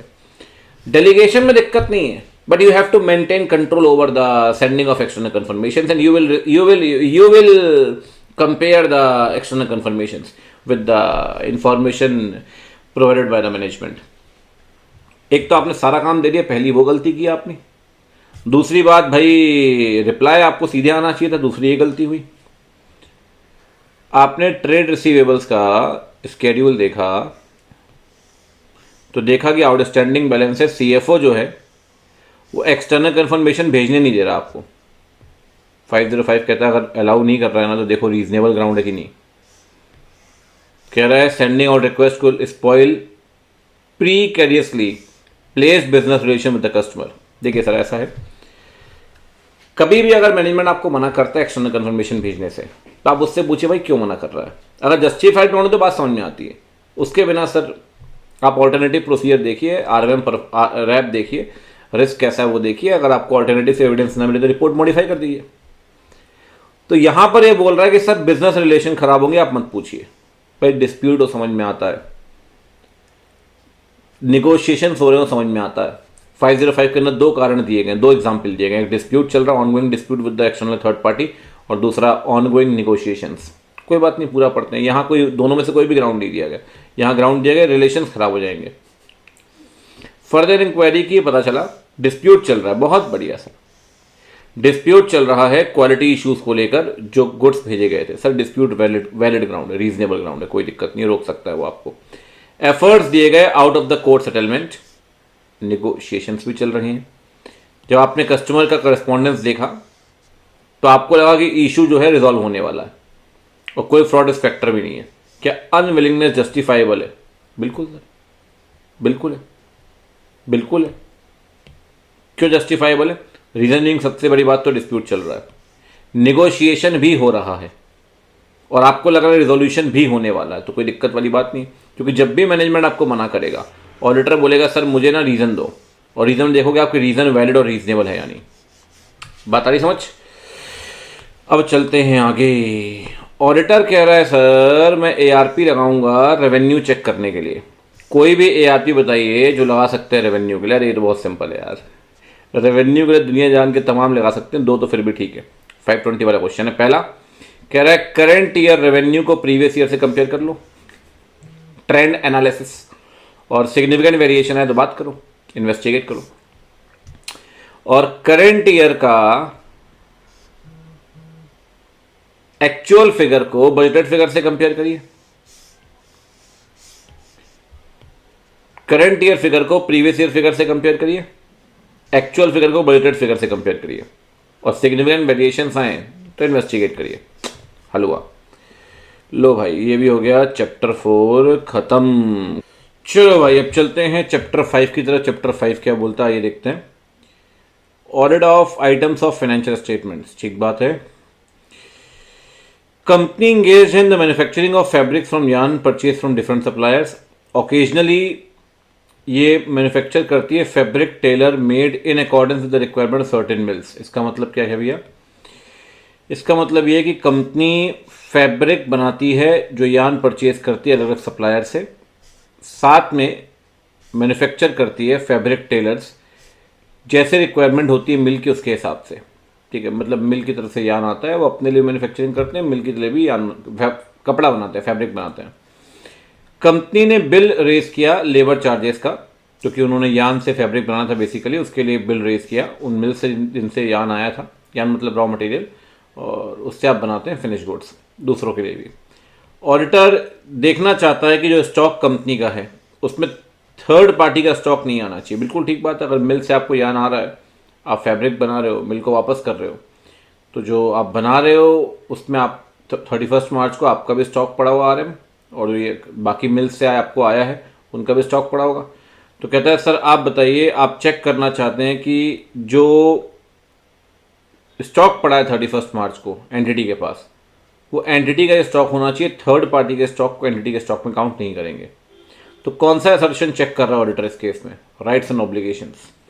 बेसिकली राइट एंड ऑब्लिगेशन का असर्शन बोलता है कि सही में एंटिटी के पास राइट होगा उस इन्वेंट्री को लेकर, उस एसेट को लेकर। ठीक, तो कहता है इसके लिए आप स्टॉक रिकॉर्ड चेक करिए, सब इंश्योर करिए कि आपकी जो इन्वेंट्री है उसमें सही में एंटिटी का राइट है, उसको लेकर आप इनवॉइस चेक कर सकते हैं, एंटिटी के नाम पे होना चाहिए। आप कंसाइनमेंट एग्रीमेंट चेक कर सकते हैं, कोलेटरल एग्रीमेंट चेक कर सकते हैं। और एक बात जरूर इंश्योर करिए कि जो भी थर्ड पार्टी का स्टॉक इन्वेंट्री एंटिटी के पास पड़ा है वो कभी भी एंटिटी के स्टॉक में काउंट नहीं होगा। कंपनी ने एक सीसी लिमिट बनवाई है भैया 2 करोड़ रुपए की, आउटस्टैंडिंग बैलेंस 2 करोड़ ही है, बैंक से बनवाई है वर्किंग कैपिटल के लिए, ठीक बात है। बदले में गिरवी में क्या रखा है? सिक्योरिटी के तौर पर रखा है अपने स्टॉक्स एंड डेटर्स को, ठीक है। गारंटीड डायरेक्टर्स ने, ठीक है। How the above CC facility would be classified and disclose in the financial statement. देखो सर, ऐसा है, जो कैश क्रेडिट होती है ना, कैश क्रेडिट को एक तरीके से ओवरड्राफ्ट होता है, इसे टर्म लोन तो मानते नहीं है, ये कहलाता है लोन्स रीपेबल ऑन डिमांड, ठीक है ना। अब देखो, मैं एक बात समझिए, कभी भी बोरोइंग्स आप दिखाएंगे तो बोरोइंग्स सबसे पहले हेडिंग आएगी, और जो आपकी क्या कहते हैं सीसी होती है, सीसी है, ओवरड्राफ्ट है, ये वर्किंग कैपिटल लोन होते हैं, तो इसे शॉर्ट टर्म के अंदर मानेंगे। अगर आपको थोड़ा सा भी याद हो, बोरोइंग अपने चैप्टर 5 में पढ़ा, उसमें बोरोइंग में 2 हेड बनते हैं, लॉन्ग टर्म, शॉर्ट टर्म, तो इसे शॉर्ट टर्म के अंदर क्लासीफाई करेंगे। और जो भी सिक्योरिटी आपने रखी हुई, मैंने आपको इसी सेशन के अंदर बताया पहले, कुछ 2-3 चैप्टर पहले, कि आपको नेचर ऑफ सिक्योरिटी को बताना पड़ेगा, ठीक। साथ में जो आउटस्टैंडिंग अमाउंट होगा उसको आप बताओगे लोन्स रिपेबल ऑन डिमांड के अंदर, ठीक। तो कहता है सारी बात आपको बतानी पड़ेगी। साथ में गारंटी दी है डायरेक्टर ने, तो एक पॉइंट ये भी आपने पढ़ा है, मैं आपको फिर बोल रहा हूँ, अगर याद नहीं आ रहा है तो बोरिंग में जाकर डिस्क्लोजर वाला आप असर्शन पढ़िए, सारे कंटेंट वहाँ लिखे होंगे कि जिस भी लोन की गारंटी डायरेक्टर ने दी है वो लोन भी आपको बताना पड़ेगा, ठीक। तो ये सारी बातें बतानी पड़ेंगी, बोरोइंग, शॉर्ट टर्म और लोन रिपेबल ऑन डिमांड के अंदर अमाउंट बताना है, और क्योंकि गारंटी डायरेक्टर ने दी तो वाला पॉइंट भी आपको बताना पड़ेगा। बहुत सारे रेशियोज जो हैं करंट ईयर के और प्रीसीडिंग ईयर के डिस्क्लोज किए गए हैं, ठीक है, एज पर शेड्यूल 3, ठीक है। आप बताइए कौन से रेशियो डिस्क्लोज करने चाहिए। रेशियोज के नाम मत बताओ, तो रेशियोज के नाम मत बताओ, लेकिन रेशियोज को लेकर 3 चीजें बता सकते हैं। सबसे पहली बात, रेशियो में अगर फर्क आया है पिछले साल और इस साल में 25% का, मोर देन 25% का, तो वो आपको बताना पड़ेगा। रेशियो में डिनोमिनेटर और न्यूमरेटर को एक्सप्लेन करना पड़ेगा। फॉर एग्जांपल करंट रेशियो है CA अपॉन CL, तो CA में क्या क्या आएगा, CL में क्या क्या है, ये आपको समझाना पड़ेगा। सबसे पहली बात, रेशियोज को आप डिस्क्लोज करिए, तो कहता है एक्सप्लेन करिए न्यूमरेटर और डिनोमिनेटर को, पहली बात रेशियोज निकालते हुए। दूसरी बात, एक्सप्लेनेशन आपको देना पड़ेगा, अगर कोई भी चेंज आया है रेशियो में पिछले साल के मुकाबले मोर देन 25%, तो वो आपको बताना पड़ेगा। ठीक है सर, अगला बताइए। ऑडिटर के तौर पे आप फोकस कर रहे हैं रेवेन्यू में in this regard besides performing usual detail checking. ठीक बात है, आप सैप परफॉर्म करना चाहते हैं। आप बताइए सैप परफॉर्म कैसे करेंगे, किसको लेकर? कहता है सर आप रेवेन्यू चेक करना चाहते हैं, आप कहते हैं डिटेल प्रोसीजर आप परफॉर्म करेंगे ही सेल्स में, लेकिन सेल्स में आप सैप परफॉर्म करना है। सेल में सैप कैसे परफॉर्म करोगे? टर्नओवर कंपेयर कर लो इस साल का पिछले साल के साथ, साथ में एक्चुअल फिगर को बजटेड से कंपेयर कर लो, साथ में डेटर जो रेशियो होगा turnover ratio TRTR trade receivable turnover ratio वो कंपेयर कर लो। तो कंपैरिजन तो बहुत सारी कर सकते हैं आप इसमें। तो इन्होंने कुछ अच्छे एग्जाम्पल दिए होंगे उम्मीद है मुझे। कहते हैं इसमें आप सेल्स का ट्रेंड चेक कर लो, बिल्कुल ठीक बात है। जिसमें आप करंट ईयर को प्रीवियस ईयर से कंपेयर करेंगे, बिल्कुल ठीक बात है। कहता है आप कैटेगरी वाइज भी सेल्स एनालाइज कर सकते हैं, SKU आपके होंगे उसके हिसाब से भी एनालाइज कर सकते हैं। ठीक है, साथ में सेल्स प्राइस देख सकते हैं इस साल क्या है पिछले साल क्या है। ठीक है ना, सेल्स प्राइस का एक रीज़न होता है, मैं आपको बताता हूँ, बड़ी अच्छी बात है। क्या होता है सर कि आज आप किसी ज्वेलर से बोलो कि साहब आपका टर्नओवर तो कम हो गया होगा, अब तो लोग सोना खरीद नहीं रहे होंगे क्योंकि सोना इतना महंगा हो गया है। तो आपको बोलेगा सर टर्नओवर तो कम नहीं हुआ, क्वांटम ऑफ गोल्ड बिकना कम हो गया है। क्योंकि जहाँ 50,000 60,000 70,000 गोल्ड था, 1.5 लाख रुपए गोल्ड है, तो भाई उस केस में क्वांटम तो कम हो चुका है लेकिन टर्नओवर उसी के आसपास चल रहा है। तो जब सेल कंपेयर करते हैं तो भाई क्वांटिटी भी कंपेयर कर लेना साथ में, और सेलिंग प्राइस भी कंपेयर करें, सेलिंग प्राइस में फ़र्क आया है क्या पिछले साल और इस साल में। ठीक है, तो फैक्टर्स तो कई सारे कंपेयर करने के लिए। जब आप डेप्रिसिएशन कंपेयर कर रहे हैं तो आपने देखा कि एक नई मशीनरी खरीदी है और इंस्टॉल हुई in the month of April, trial carry हुए अप्रैल में ही, लैक ऑफ ऑर्डर की वजह से मशीनरी को एक्चुअल ऑपरेशन में 1 अक्टूबर से डाला गया। कंपनी डेप्रिसिएशन 1 अक्टूबर से ही लगा रही है, ये गलत है सर। सर आपको डेप्रिसिएशन लगाना है when the asset is ready for use, not when it is put to active use. Active use में आप 1 अक्टूबर से लगा रहे हो, लेकिन when it was ready for use, it was ready for use in April. तो डेप्रिसिएशन अप्रैल से चार्ज होगा, ना कि अक्टूबर से। आपने ES 10 के अंदर पढ़ा भी होगा। डेप्रिसिएशन लगाते हैं अवेलेबल फॉर यूज, और you can say when it is in the location and condition, जो ज़रूरी है ना ऑपरेट करने के लिए। तो डेप्रिसिएशन लगाइए when it is ready for use, यानी कि अप्रैल के महीने से, नॉट फ्रॉम एक्चुअल यूसेज। तो डेप्रिसिएशन 1 अक्टूबर से लगाना सही नहीं है क्योंकि डेप्रिसिएशन लगेगा 1 अप्रैल से। ठीक है भाई, चलो भाई अब चलते हैं चैप्टर 6 की तरफ। ऑडिट के दौरान एक इशू सामने आया, उसमें इंटरेस्ट जो था, ठीक है, ऑन रीस्ट्रक्चर्ड लोन, उसको लेकर इंपॉर्टेंट मैटर डिस्कस हुआ CFO के साथ और रिजॉल्व भी हो गया। क्या इसको आपको वर्किंग पेपर में लिखना पड़े, मतलब इंक्लूड करना पड़ेगा डॉक्यूमेंटेशन में? बिल्कुल करना पड़ेगा। कहता है सर सिग्निफिकेंट मैटर्स को, सिग्निफिकेंट इश्यूज को बिल्कुल करना पड़ेगा। साथ में आपने डिस्कशन किया है ना विद TCWG। अब CFO क्या है? TCWG है, तो सिग्निफिकेंट डिस्कशन भी हुआ है आपका। अब सिग्निफिकेंट डिस्कशन कब हुआ, किससे हुआ, क्या हुआ, उसका भी डॉक्यूमेंटेशन करना पड़ेगा।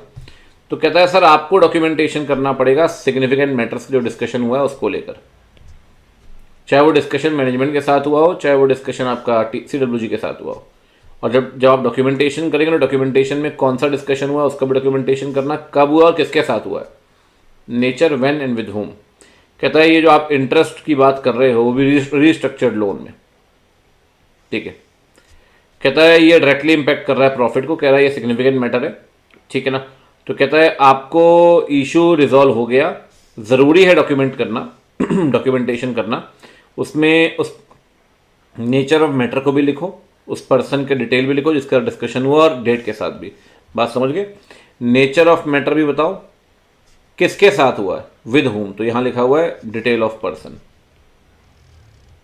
ठीक है ना, विद होम डिस्कशन वही लिखा हुआ है। और व्हेन कब हुआ है तो कह रहा है डेट भी लिखो अलॉन्ग विद डेट, तो डेट भी लिखो, जिस पर्सन के साथ हुआ वो भी लिखो और नेचर ऑफ डिस्कशन भी लिखो। तो 3 चीज़ें डॉक्यूमेंट करना है, ठीक है, सिग्निफिकेंट मैटर को लेकर। CA सोनाली मोराका ने ऑडिट कंप्लीट किया लिस्टेड कंपनी की। ऑडिट रिपोर्ट 15 जुलाई की है। ऑडिट वर्किंग पेपर्स में रिकॉर्ड जो है वो डिस्कशंस का है मैनेजमेंट के साथ, ठीक है। ऑडिट डॉक्यूमेंटेशन में आपने डिस्कशन भी रखे हैं, प्रोसीजर भी रखे हैं जो ज़रूरी ऑडिट एविडेंस के लिए। Conclusion reached by her have not been properly assembled. 6 महीने निकल चुके हैं और रिपोर्ट को अभी तक आपने असेंबलिंग नहीं की। SQC 1 वाला पॉइंट है सर, असेंबलिंग आपको करनी पड़ेगी फाइनेंशियल स्टेटमेंट की ऑडिट में 60 डेज के अंदर। इसको लेटर आया रेगुलेटर की तरफ से कि भाई ऑडिट फाइल की कॉपी दो। देखो जरा ऐसा है, ऑडिट डॉक्यूमेंटेशन आपकी खुद की प्रॉपर्टी है। जब तक लॉ नहीं बोलता आप शेयर करने के लिए बाउंड नहीं है, जब तक कि लॉ ना बोले तब तक। ये लेटर पैरों से ज़मीन खिसक गई। उसने बोला अरे यार ये तुम्हें दिक्कत, उसने तुरंत असेंबलिंग की और कुछ एडिशनल पेपर भी ऐड कर दिए। सर असेंबलिंग एडमिनिस्ट्रेटिव प्रोसेस है, असेंबलिंग में अपन एडिशन डिलीशन नहीं करते। बस हाँ 4 तरीके के चेंज हो सकते हैं अगर आपको याद हो, 4 बल्कि 5 तरीके के। इसमें अगर आपको याद हो तो सॉर्टिंग करते हैं वर्किंग पेपर्स की, सुपरसीडेड डॉक्यूमेंटेशन को डिस्कार्ड कर देते हैं, रिपीटेड को डिस्कार्ड कर देते हैं, एंगेजमेंट टीम के साथ डिस्कशन हुआ उसको ऐड कर देते हैं। तो ये 4-5 एडिशन डिलीशन करते हैं, अदरवाइज चेंजेस नहीं करते। कहता है उसने आज की डेट डाल दी, करंट डेट और पेपर्स में, और रेगुलेटर को भेज दी। आप बताइए कौन कौन से इश्यूज इन्वॉल्व हैं। सर देखो इशू इन्वॉल्व है, सबसे पहले आपको असेंबलिंग करनी चाहिए थी not more than 60 days from the date of audit report. ठीक है, कहता है डॉक्यूमेंटेशन टाइमली बेसिस पे आप करिए, इससे क्वालिटी ऑफ ऑडिट इंप्रूव होती है और कहीं ना कहीं प्रॉपर रिव्यू भी हो पाता है। बिल्कुल ठीक बात है। Documentation prepared after the audit work has been less accurate than documentation prepared at a time such work is perform. बिल्कुल ठीक बात है। कहता है सर अगर बाद में आप करते हो 6 महीने 8 महीने तो क्या ही याद है आपको आपने क्या किया था क्या नहीं, इसलिए साथ साथ में करिए और असेंबलिंग कर दिए 60 दिन के अंदर। तो आप तो सर 6 महीने निकल तब कर रहे हो, कह रहे 6 महीने निकल गए अभी तक आपने असेंबलिंग नहीं की और डेट भी आप डाल रहे हो करंट डेट कुछ पेपर्स में, परमिसेबल नहीं है सर। कहता है जो आपने किया हुआ है ये कहीं ना कहीं ऑडिट के क्वालिटी पर क्वेश्चन मार्क रेज करती है, putting question mark on the quality of audit. बिल्कुल सत्य वचन है सर। आइए अब आप चलते चैप्टर 7 के अंदर। ओहो, सीए जेकब ऑडिट कर रहा है 21-22 की। कंपनी एक्सपोर्ट करती है रग समझते हैं, कारपेट, ठीक है, यूरोप में एक्सपोर्ट करती है। ऑडिट नियर टू कंप्लीशन है जुलाई 22 में। रेगुलेटर को पता चला कि ओवरसीज बायर जो है इसने लीगल क्लेम किया हुआ है कंपनी के ऊपर 1 जून को। अब सर ऐसा है कि 31 मार्च 22 को आपका फाइनेंशियल ईयर एंड हो गया है, डेट ऑफ फाइनेंशियल स्टेटमेंट, लेकिन 1 जून को एक लीगल क्लेम आता है कंपनी के अगेंस्ट। ठीक, क्योंकि उसको इंजुरी हुई थी। इंजुरी क्यों हुई थी? क्योंकि आपने जो रग बेचा था ना कारपेट, उसमें डाई जो यूज़ हुआ था सब स्टैंडर्ड क्वालिटी का डाई था। डाई मतलब कलर यूज़ किया था, उससे उसको इंजुरी हो गई। और रग आपने कब बेचा? रग बेचा आपने 2021 में, मतलब सेल की 21-22 में उसको इंजुरी हुई और वो क्लेम कर रहा है 22-23 में। अपन ऑडिट 21-22 ही कर रहे हैं। तो एक बात बताओ, सब्सिक्वेंट इवेंट 2 तरह के होते हैं। एक कंडीशन जो 31 मार्च के बाद राइज होती है, एक कंडीशन जो 31 मार्च को राइज हो जाती है। अब ये माल तो आप बेच चुके हो अगस्त 21 में, 31 मार्च 2022 को, तो कहीं ना कहीं कंडीशन एग्जिस्ट कर रही थी, बिल्कुल कर रही थी कंडीशन एग्जिस्ट। तो अब आपसे पूछ रहा है मैनेजमेंट जो कंपनी का ये डिसाइड कर रहा है कि sir out of the court settlement करते हैं 5 करोड़ का। फाइनेंशियल स्टेटमेंट साइलेंट इसको लेकर। देखो सर ऐसा है, रिपोर्ट आप जुलाई में लिखने जा रहे हो क्योंकि ऑडिट कंप्लीट होगी जुलाई में, in the month of July 22। आपको जून को ही पता लग गया है, मतलब ये आपको पता लगा है फाइनेंशियल स्टेटमेंट डेट के बाद रिपोर्ट डेट से पहले।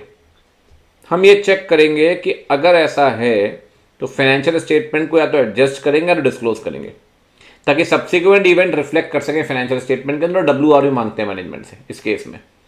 ठीक, अब क्या लिखा है इन्होंने, अब देखिए। सबसे पहली बात, ये आपको पता चला court out of the court settlement हो रहा है, ये सब्सिक्वेंट इवेंट का एग्जांपल है जो फाइनेंशियल स्टेटमेंट डेट और रिपोर्ट डेट के बीच में। बिल्कुल ठीक बात है। कहता है और कौन सी कंडीशन है? कह रहा है कंडीशन वो है जो एग्जिस्ट कर रही थी 31 मार्च को। बिल्कुल ठीक बात है, क्योंकि माल तो आप अगस्त 21 में बेच चुके थे ना, तो कंडीशन तो एग्जिस्ट कर ही रही थी। तो एडजस्टमेंट चाहता है, एडजस्टमेंट चाहता है तो मैनेजमेंट से बोलेंगे एडजस्टमेंट कर भाई फाइनेंशियल के अंदर। अगर एडजस्टमेंट नहीं करता बोलने के बाद भी, तो फिर ऑडिट रिपोर्ट में बताना पड़ेगा आपको, सत्य वचन। ठीक है, चलो भाई अब अगला करते हैं सीए चांदनी खन्ना। ऑडिट कंप्लीट करने वाली हैं अगले कुछ दिनों में, अभी तक कंप्लीट नहीं, मतलब रिपोर्ट साइन नहीं की अभी तक। प्रोसीजर परफॉर्म किए, इंक्वायरी की मैनेजमेंट से, बोर्ड मीटिंग के मिनट्स पढ़े, ठीक बात है, और बुक्स ऑफ अकाउंट्स देखी फाइनेंशियल स्टेटमेंट डेट के बाद। ये चेक करना चाहते हैं कि सारे सब्सिक्वेंट इवेंट जो रिपोर्ट साइन करने से पहले उसे कंसीडर किया गया है नहीं। Still, she wants to be certain that no such event have been left out. What she should do in such a situation. Also discuss the rationale of doing so. देखो sir, ऐसा है, आपने books of accounts check कर ली, आपने minutes check कर लिए, आपने inquiry कर ली, और 3-4 काम करने चाहिए थे। याद करिए, इंटरिम फाइनेंशियल स्टेटमेंट पढ़ो 31 मार्च के बाद वाले क्वार्टरली। आप WR लीजिए मैनेजमेंट से कि all the subsequent event have been reflected और डिस्क्लोज्ड, है ना।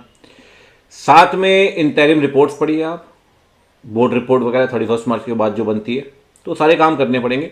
अब इन्होंने क्या दिया, इन्होंने दिया है सर, सबसे पहले कहता है, ये सब तो आप कर ही रहे हो, इसके साथ साथ कहता है WR मांगिए 580 के हिसाब से, कि जितने भी सब्सिक्वेंट इवेंट है ना, फाइनेंशियल स्टेटमेंट डेट के बाद, वो सारे फाइनेंशियल स्टेटमेंट डेट के बाद के इवेंट या एडजस्ट किए गए हैं, डिस्क्लोज किए गए, टू रिफ्लेक्ट द इफेक्ट, ठीक है ना।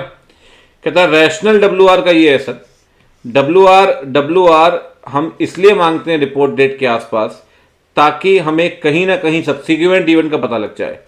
तो कहता है हम एक्नॉलेज में देते हैं मैनेजमेंट से कि जो भी इवेंट्स हैं वो सारे के सारे डिस्क्लोज किए, अगर मैनेजमेंट अपनी रिस्पॉन्सिबिलिटी को एक्नॉलेज कर रहा है, टाइम पास पॉइंट है। तो इनको बल्कि 2-3 पॉइंट और लिखने चाहिए इंटरिम फाइनेंशियल से लेकर इंटरिम रिपोर्ट्स तक, बट इन्होंने सिर्फ एक ही पॉइंट लिखा है WR लीजिए। फिर WR जबकि इन्होंने बात की तो फिर 580 भी कोट कर दिया साथ में कि WR के अंदर एक्नॉलेजमेंट दोगे मैनेजमेंट से कि भाई सारे इवेंट डिस्क्लोज किए गए, ठीक है। ऑडिट के दौरान CA वरुण ने नोटिस किया कि कंपनी की सिग्निफिकेंट स्किल्ड लेबर शॉर्टेज हो गई है सर, जिससे ऑपरेशंस कंपनी के हैम्पर हो रहे हैं, खराब हो रहे हैं। कंपनी की मैन्युफैक्चरिंग डिपेंडेंट है स्किल्ड लेबर पे, जो आती है ईस्टर्न यूपी से।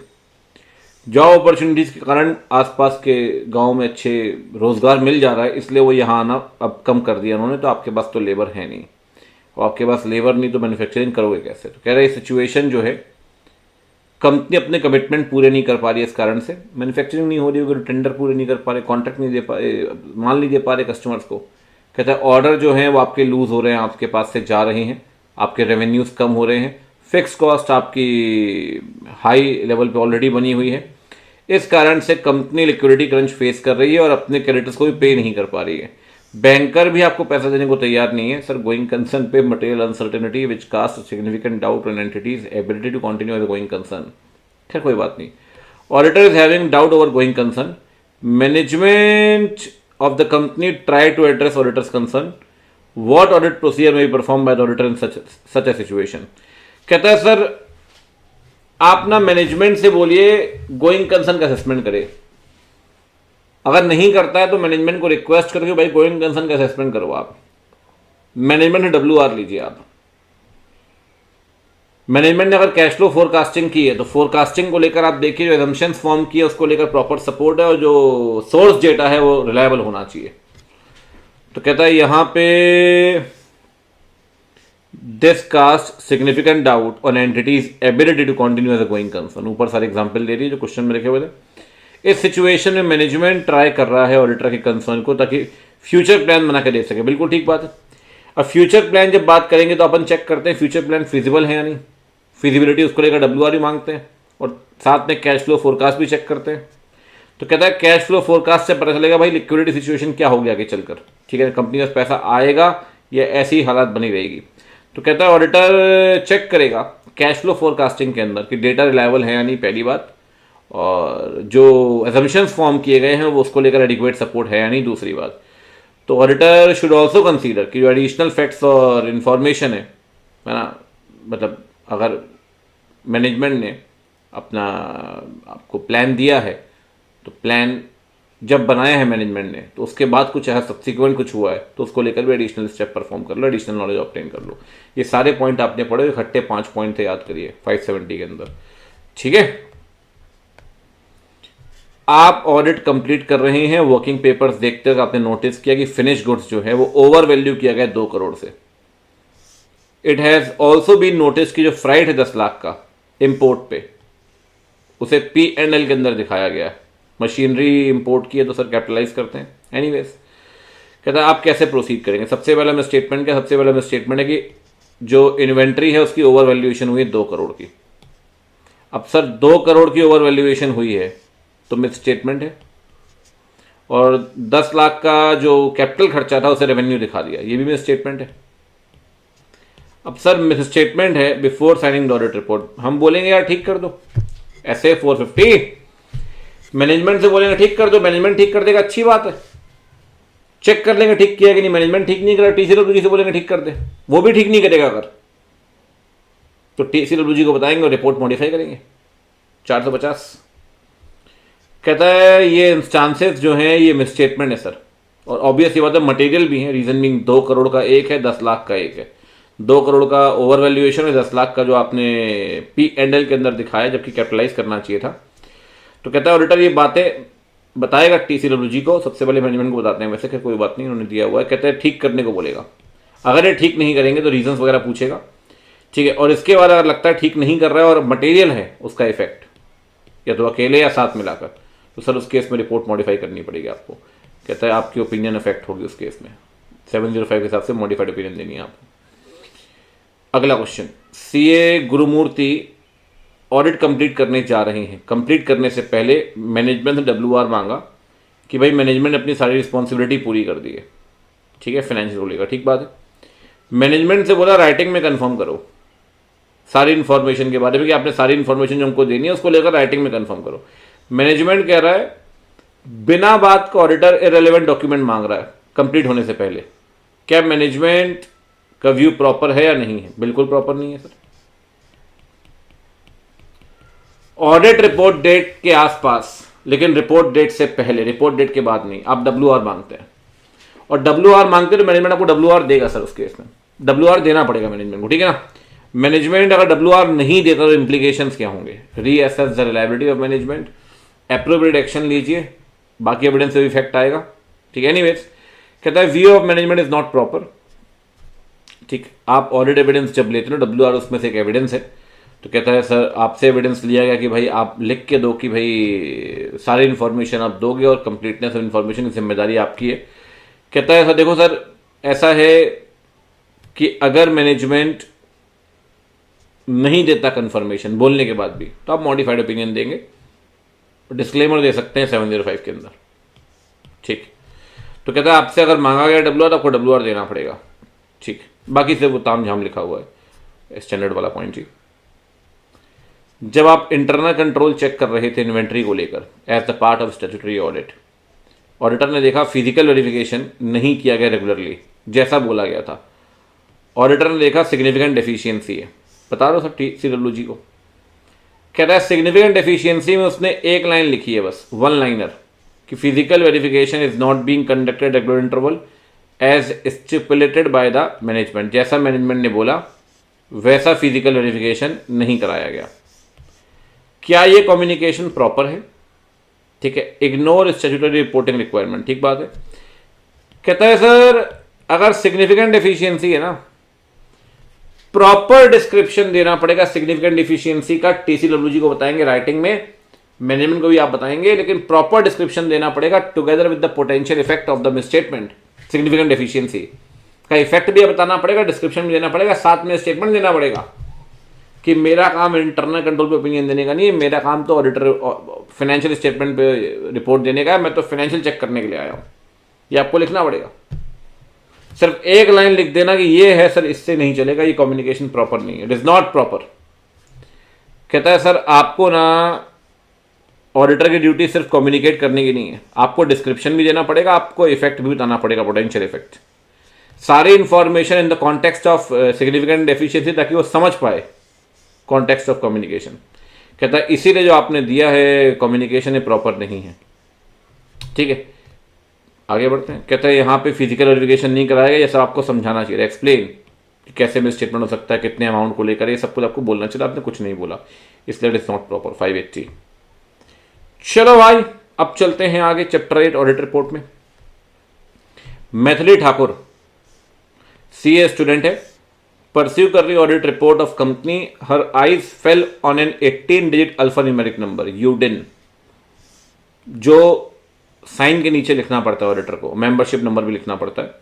आप बताइए सर क्या ऑब्जेक्टिव और क्या सिग्निफिकेंस है? क्या ये सिर्फ ऑडिट रिपोर्ट में लिखना पड़ेगा? नहीं सर, सर्टिफिकेट के अंदर भी लिखना पड़ेगा। यहां बात हो रही है यूडिन की। UDIN, unique document identification number, ये आपको सिर्फ ऑडिट रिपोर्ट में नहीं, ऑडिट रिपोर्ट के साथ साथ सर्टिफिकेट के अंदर भी लिखना पड़ेगा। इसका बेसिक ऑब्जेक्टिव है कि जो लोग सीए नहीं है और सीए के साइन कर रहे हैं उस प्रैक्टिस को, मैल प्रैक्टिस को रोक सके। नॉन सीए जो अपने आप को सीए बता रहे हैं, ठीक है सर। माया मेमानी ऑडिट कर रही हैं कंपनी की। सना से बोला सीए स्टूडेंट से जो ट्रेनिंग कर रही है उनके यहाँ पे कि ऑडिट रिपोर्ट बना दे।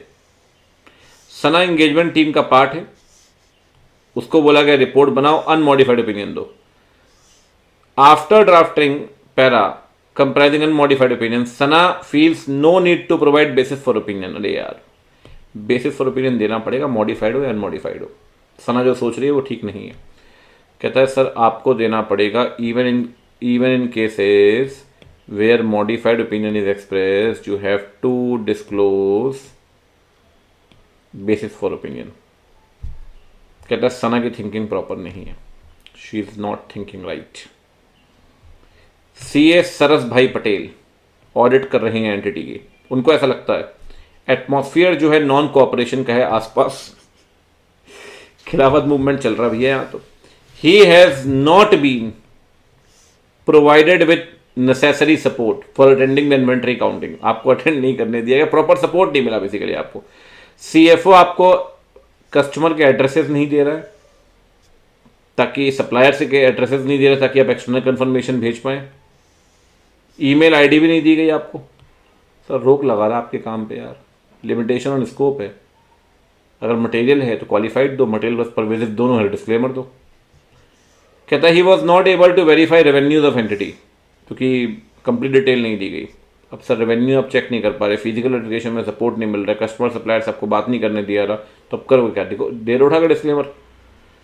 कहता है एक्सपेंस चेक करते हुए उसने कई बार बिल मांगे सैंपल बेसिस पे, लेकिन स्टाफ ने बार बार लेम एक्सक्यूज दिया।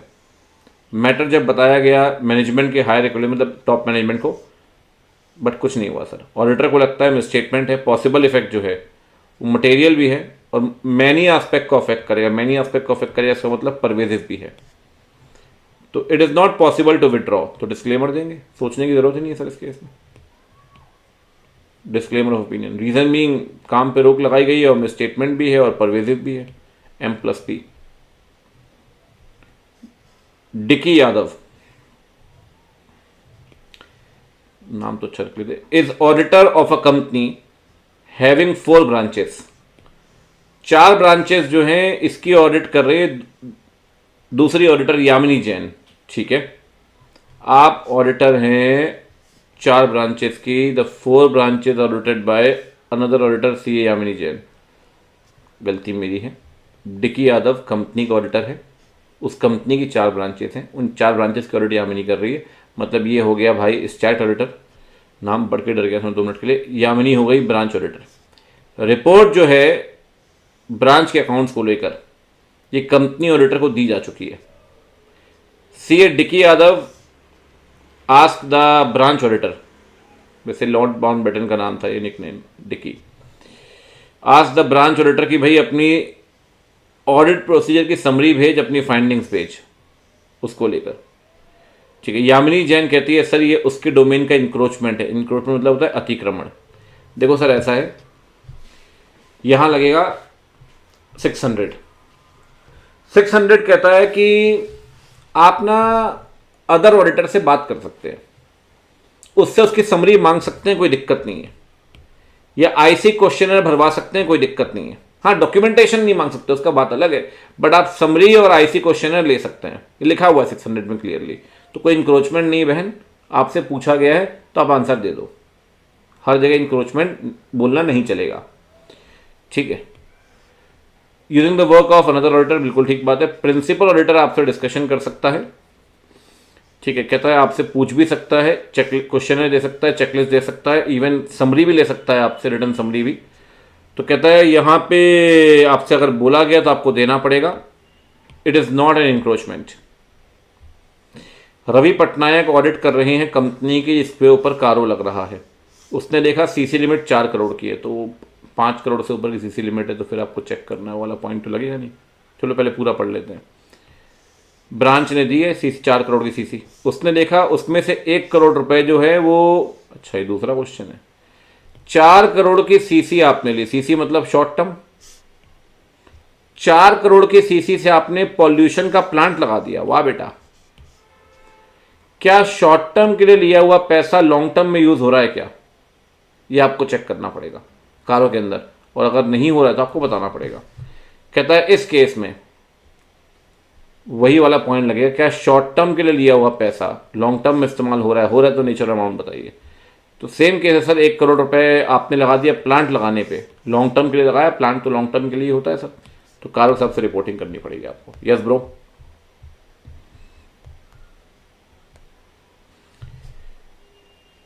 ये ड्यूटी है C&AG की, चैप्टर 9 में आ गया भाई, ठीक है ना, डिफरेंट ऑफ एंटिटीज, कि सारे एक्सपेंडिचर की रिपोर्टिंग करेगा CFI से और स्टेट यूटी से। बिल्कुल ठीक बात है,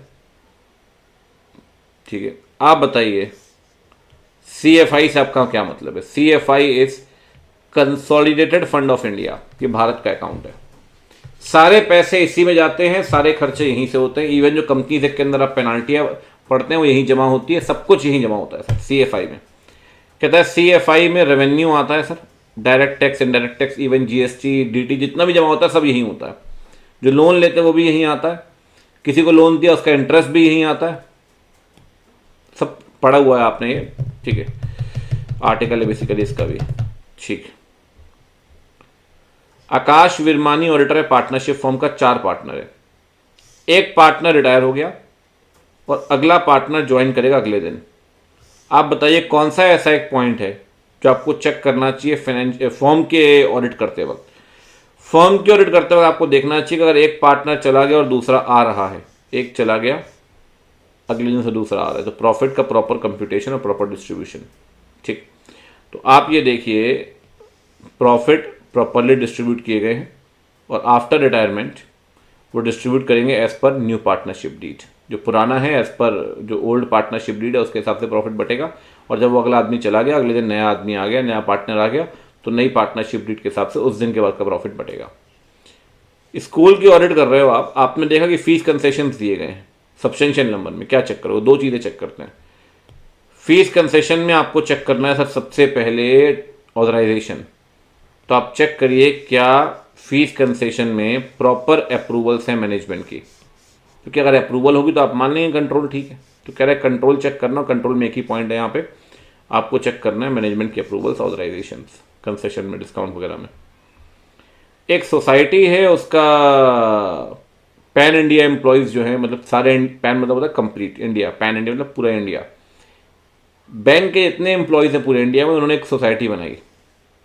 पर्पस था कि सेविंग्स को प्रमोट करेंगे, आपस में मेंबर लोन देंगे छोटे मोटे अमाउंट के, स्मॉल सेविंग्स प्रमोट की गई, और 4 महीने की सैलरी से जो पैसा बचेगा उससे अपन सेविंग करेंगे। कौन सी सोसाइटी है ये और कौन से बुक्स मेंटेन करनी है इनको भैया। अब कोऑपरेटिव है, लेकिन कोऑपरेटिव में एम्प्लॉयज़ जो है किसी एक स्टेट तक सीमित तो नहीं है, ये मल्टीपल है, पैन इंडिया मतलब पूरे कंप्लीट इंडिया में। तो इस केस में सोसाइटी जो बनेगी कोऑपरेटिव, ये कहलाएगी MSCS, multi state cooperative society, cooperative society. और इनको बुक्स बनानी है 4 तरह की। तो सबसे पहली बात बुक्स कौन सी बनानी है, बुक्स बनानी है 2 ही लिखी है इन्होंने, recede expenditure, asset liability, cell purchase, any other books, 4 है बेसिकली। कंपनी वही बनाती है, LLP वही बनाती है। तो कहता है ये सोसाइटी मल्टी स्टेट है, क्योंकि ये मोर देन एक स्टेट से ऊपर लोगों का इंटरेस्ट सर्व कर रही है। स्मॉल सेविंग आप लीजिए, कोई दिक्कत नहीं है, ठीक है। मल्टी स्टेट सोसाइटी 4 तरह की बुक्स बनाती है, इन्होंने 2 ही लिखा है, 2 और भी है। लो भाई चैप्टर 9 भी खत्म हो गया, बल्ले बल्ले हो गई आपकी। अब आते हैं चैप्टर 10 में, बैंक ऑडिट में। फाइनेंशियल स्टेटमेंट बनाएंगे स्पेसिफाइड फॉर्मेट के हिसाब से। आप बताइए लीगल प्रोविजंस क्या हैं फाइनेंशियल स्टेटमेंट को लेकर नेशनलाइज बैंक के। देखो सर ऐसा है, अगर हम बात करें फॉर्मेट की, तो बैंकिंग रेगुलेशन एक्ट के अंदर फॉर्मेट दिया है, शेड्यूल 3 नहीं बोलते, 3rd शेड्यूल बोलते हैं, पार्ट ए और पार्ट बी। कहता है sir third form A, sorry form A और फॉर्म बी, अब पार्ट ए तो ये पार्ट यहाँ चलता है कंपनीज एक्ट में, थर्ड स्केड्यूल बोलते हैं। अपने यहाँ देखा होगा आपने कंपनीज एक्ट में स्केड्यूल 3 रोमन में लिखते हैं, यहाँ रोमन में नहीं चलता, alphabetically third schedule. Form A जो है वो बैलेंस शीट का है, फॉर्म बी जो है वो P&L का है, ठीक है। और ये हर बैंकिंग कंपनी को बैलेंस शीट P&L इसके फॉर्मेट के हिसाब से बनाना पड़ेगा एज पर थर्ड स्केड्यूल, ठीक है। Ranjana ceramic private limited CC limit बनती है 1 करोड़ की, ब्रांच से आपको मिली हुई है। एक वन टाइम बैंक गारंटी भी है 10 लाख रुपए की in favour of the authority. What types of credit facilities have been sanctioned by branch of LMO bank to company along with the probable purpose of each of the credit facility? देखो sir, इन्होंने ना 2 चीज़ें दी हैं, एक CC दिया है और एक गारंटी दी है। सीसी जो है इसे बोलेंगे फंडेड एडवांस, इसे बोलेंगे नॉन फंडेड, ठीक है। 2 तरह की है। कहता है ये जो सीसी आपको दिए पैसा जाएगा तो फंडेड बोलेंगे, गारंटी पैसा तो गया नहीं ना अभी, इसलिए बोलते हैं नॉन फंडेड। गारंटी इसलिए दी कि कल को आपको पैसे की जरूरत है, सरकार से आप पैसे ले लो अथॉरिटी से, गारंटी के लिए सरकार बैंक बैठा हुआ है, तो ये नॉन फंडेड है और ये फंडेड है। ऑडिट कर रहे हैं आप ब्रांच के नेशनलाइज बैंक के, आपने देखा कि एक रिपोर्ट बनाएगी कि 10-10 टर्म लोन जो है उसे एसएमए मान लिया गया, स्पेशल मेंशन अकाउंट। एसएमए का मतलब क्या है सर? देखो 90 दिन के बाद एनपीए बनता है, लेकिन एसएमए को बोलते हैं स्पेशल मेंशन अकाउंट। अगर पैसा आना बंद हो गया तो एसएमए मान लेंगे। 0 to 30 एसएमए 0 मतलब account showing stress signals. SMA 1, SMA 2 31 से 60, 61 से 90, इंग्लिश में बोल देता हूँ, इन्होंने शायद लिखा भी होगा यहाँ पे, अच्छा लिखा, ऐसे नहीं लिखा। कहता है सर इसे आपने एनपीए नहीं माना अभी, लेकिन बोरोवर जो है वो पैसा तो डिफॉल्ट तो कर चुका है, क्योंकि एनपीए मानते हैं 90 डेज के बाद।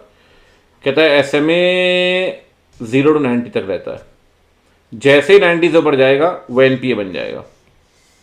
और आपको याद होगा 3 एसएमए पढ़ते हैं अपन, 0, 1, 2, इसे बोलते हैं अकाउंट शोइंग स्ट्रेस सिग्नल्स। 1 का मतलब होता है अगर पैसा ड्यू है 31 से 60 डेज तक, 2 का मतलब अगर पैसा ड्यू है 61 से 90 डेज तक, तो ये एसएमए 0, एसएमए 1, एसएमए 2। और 91 डेज के बाद वो क्या बन जाएगा, बेसिकली वो बन जाएगा एनपीए, ठीक है। पीए स्टॉक ऑडिट कर रहा है एक बोरोवर की, सीसी लिमिट है 1 करोड़ की।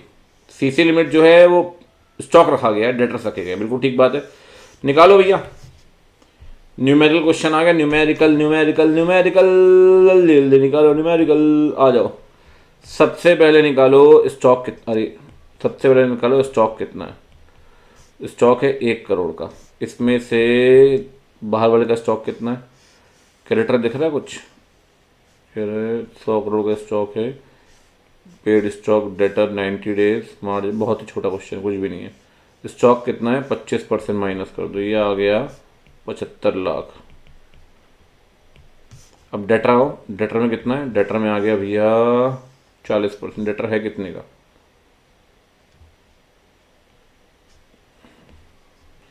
मैं बोलूं कंटेंट कहाँ गायब है? कंटेंट तोड़ा दिया टाइपिस्ट ने रतूरा खाते हुए। आ जाओ, कंटेंट यहां से उठा लेते हैं, कोई बात नहीं।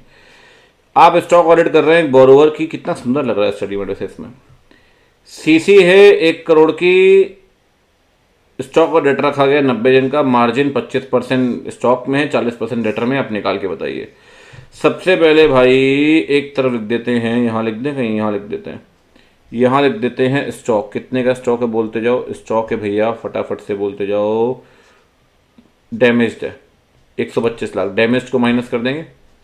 125 में से डैमेज माइनस करो 5। अगर डैमेज माइनस कर दिया 5 तो फिर और क्या माइनस करेंगे? इसके बाद माइनस करेंगे क्रेडिटर्स, माइनस करते हैं, याद करिए। क्रेडिटर्स हैं 50 लाख के, माइनस कर दिए। 50 लाख के माइनस कर दिए तो कितना हो गया? ये हो गया आपका, ए पढ़ रहे भी अपन, 55 माइनस कर दिया तो 70 बचा। अब 70 बचा, ये 70 बचा ना, हाँ 70 बचा। अब कहता है मार्जिन कितना है? कहता है मार्जिन है स्टॉक में 25%, तो 25% मार्जिन माइनस करो भाई। 25% का मार्जिन माइनस कर दिया तो ये कर दिया आपका 14, और ये हाँ 1 मिनट, 70 माइनस 25% 52.5, ठीक है। अच्छा बी में आ जाओ। बी में आपके डेटर कितने हैं? डेटर आपके 50 लाख के हैं, लेकिन 90 दिन से ऊपर डेटर है जिसे इरेगुलर मानते हैं अपन, 10 लाख। इसे माइनस कर देंगे। 50 में से 10 माइनस कितना बचा? ये बचा 40। अब 40 में से कितना माइनस करना पड़ेगा? ये अगेन 40%। 40 में से 40 माइनस करो, कितना बचा? ये 16 माइनस हो गया, 24 बचा। ये आ गया सर टोटल 76.5। क्वेश्चन में कुछ लिया हुआ है? कहता है ड्राइंग पावर 82.5 सही है? नहीं है सही, बिल्कुल सही नहीं है। ठीक है, कितनी आएगी ड्राइंग पावर? ड्राइंग पावर आएगी सर आपकी, बताइए, 76.5। कुछ दिया हुआ है सामने? कहता है ड्राइंग पावर प्रॉपर नहीं, इतनी आएगी। ठीक है, ठीक है sir. You are verifying interest on deposit paid by the branch. कोई भी 2 एनालिटिकल प्रोसीजर बताओ जो जरूरी हैं। इंटरेस्ट चेक करते हो, इंटरेस्ट में तो कई सारे हैं। इस साल का इंटरेस्ट पिछले साल से कंपेयर कर लो, ठीक है। साथ में अगर बैंक का आप देख रहे हो तो सर मल्टीपल बैंक का इंटरेस्ट कंपेयर कर लो। इंडसइंड का ऑडिट कर रहे हो तो आईसीआईसीआई बैंक से कंपेयर कर लो। तो कहता है इस केस में तो कई सारे एग्जाम्पल हो सकते हैं। एक एग्जाम्पल उन्होंने वही लिखा है, एवरेज कितना इंटरेस्ट दिया with the corresponding figure the previous year. इनको और कुछ नहीं है भाई साहब, एआरपी लिखना है, ये लिखना ही लिखना है, ये लिखना ही लिखना है, ठीक। साथ में एक अच्छा पॉइंट ये भी दिया हुआ है, कहता है सर साथ में ना आप वेटेड एवरेज निकाल सकते हो इंटरेस्ट रेट, ठीक है, और फिर कंपेयर करिए एक्चुअल रेट ऑफ इंटरेस्ट को वेटेड एवरेज के साथ। तो एक अच्छा है, और अगर डिफरेंस है तो बात करिए। तो 2 एग्जाम्पल पूछे, 2 इन्होंने लिखे। ये वाला थोड़ा नया है, सेकंड वाला वेटेड एवरेज वाला, बाकी फर्स्ट तो वही घिसा पिटा। ठीक है सर। अब आ गए जी लास्ट चैप्टर की तरफ, ये है चैप्टर नंबर 11। क्या बोलता है ये पढ़ते हैं। सूर्यकांतम ऑडिट कर रहा है अकाउंट्स की, पर्टिकुलर ईयर की। आईसीएआई ने उसको लेटर दिया कि भाई कुछ मैटर आपके चल रहे हैं ऑडिट को लेकर। इसने ये तक नहीं सोचा कि रिप्लाई कर दूं भाई मैं, रिमाइंडर के बाद भी। आप बताइए कौन सा प्रिंसिपल ब्रेक कर रहा है प्रोफेशनल एथिक्स का? फंडामेंटल प्रिंसिपल्स आपको याद है, 5 होते हैं। Integrity, objectivity, professional competence, due care, professional behaviour, confidentiality.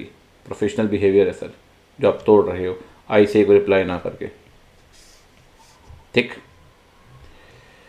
Chartered accountant in practice certificate दे रहा है कि ओरिजिनल कॉस्ट जो है प्लांट मशीनरी की वो 9 करोड़ की है, ठीक है, ताकि कुछ रेगुलेटरी फीस मिल जाए क्लाइंट से, जबकि ओरिजिनल कॉस्ट जो थी वो 15 करोड़ रुपए थी एज पर रिकॉर्ड्स। अब सर एक बात बताओ, जानबूझ के आप झूठ बोल रहे हो और झूठी रिपोर्ट में साइन कर रहे हो कि कुछ पैसे बन जाए हमारे। सर पैसे के लिए आपने अपनी ईमानदारी बेच दी, ये है इंटीग्रिटी। तो कहता है जानबूझकर कोई भी ऐसी रिपोर्ट साइन मत करिए जो आपको पता है गलत है, जिसमें इंफॉर्मेशन छुपाई गई है, ये सब कुछ इंटीग्रिटी। तो कहता है यहाँ फंडामेंटल प्रिंसिपल इंटीग्रिटी वाला वायलेट किया गया। रमन गुप्ता को ऑफर किया गया अपॉइंटमेंट एज द ऑडिटर। उसका एक डिस्टेंट अंकल है, दूर का कोई मौसा फूफा होगा, उसके कुछ शेयर्स थे कंपनी में, ठीक है। डिस्टेंट रिलेटिव के केस में डिस्क्वालीफाइड तो होते नहीं हो, है ना, नई इंडिपेंडेंस खराब होती है।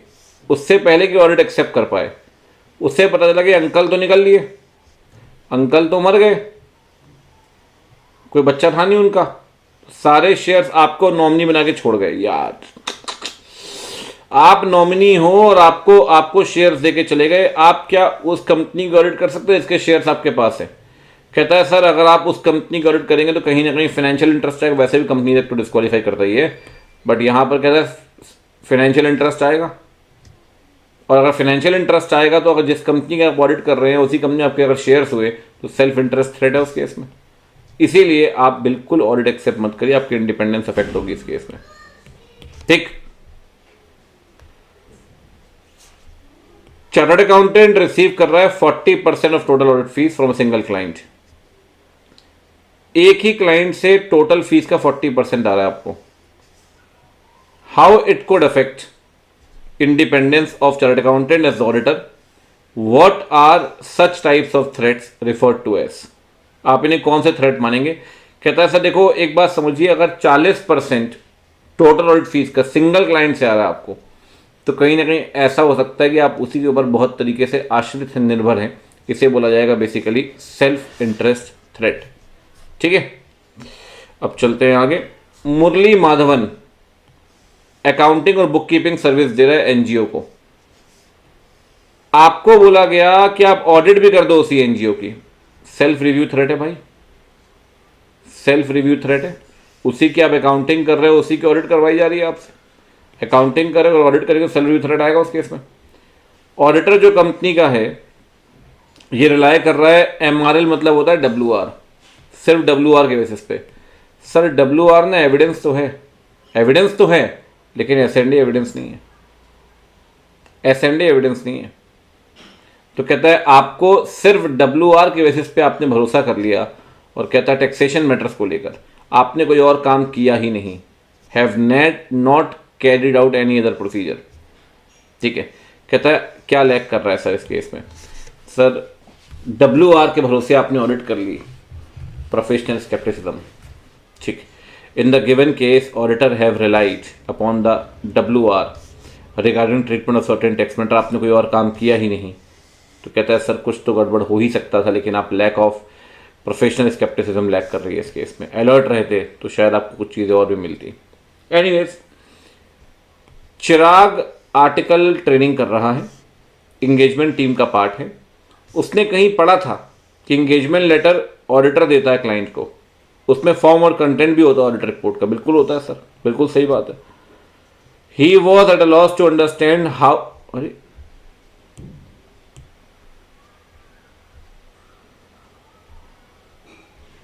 अरे भाई ये क्या हो गया। How could an auditor include form and content of the audit report beforehand. Sir कोई ऑडिट रिपोर्ट का फॉर्मेट कोई बाद में निकलता है? अगर ऐसे 700 लग रहा है तो वो अचानक से आएगा?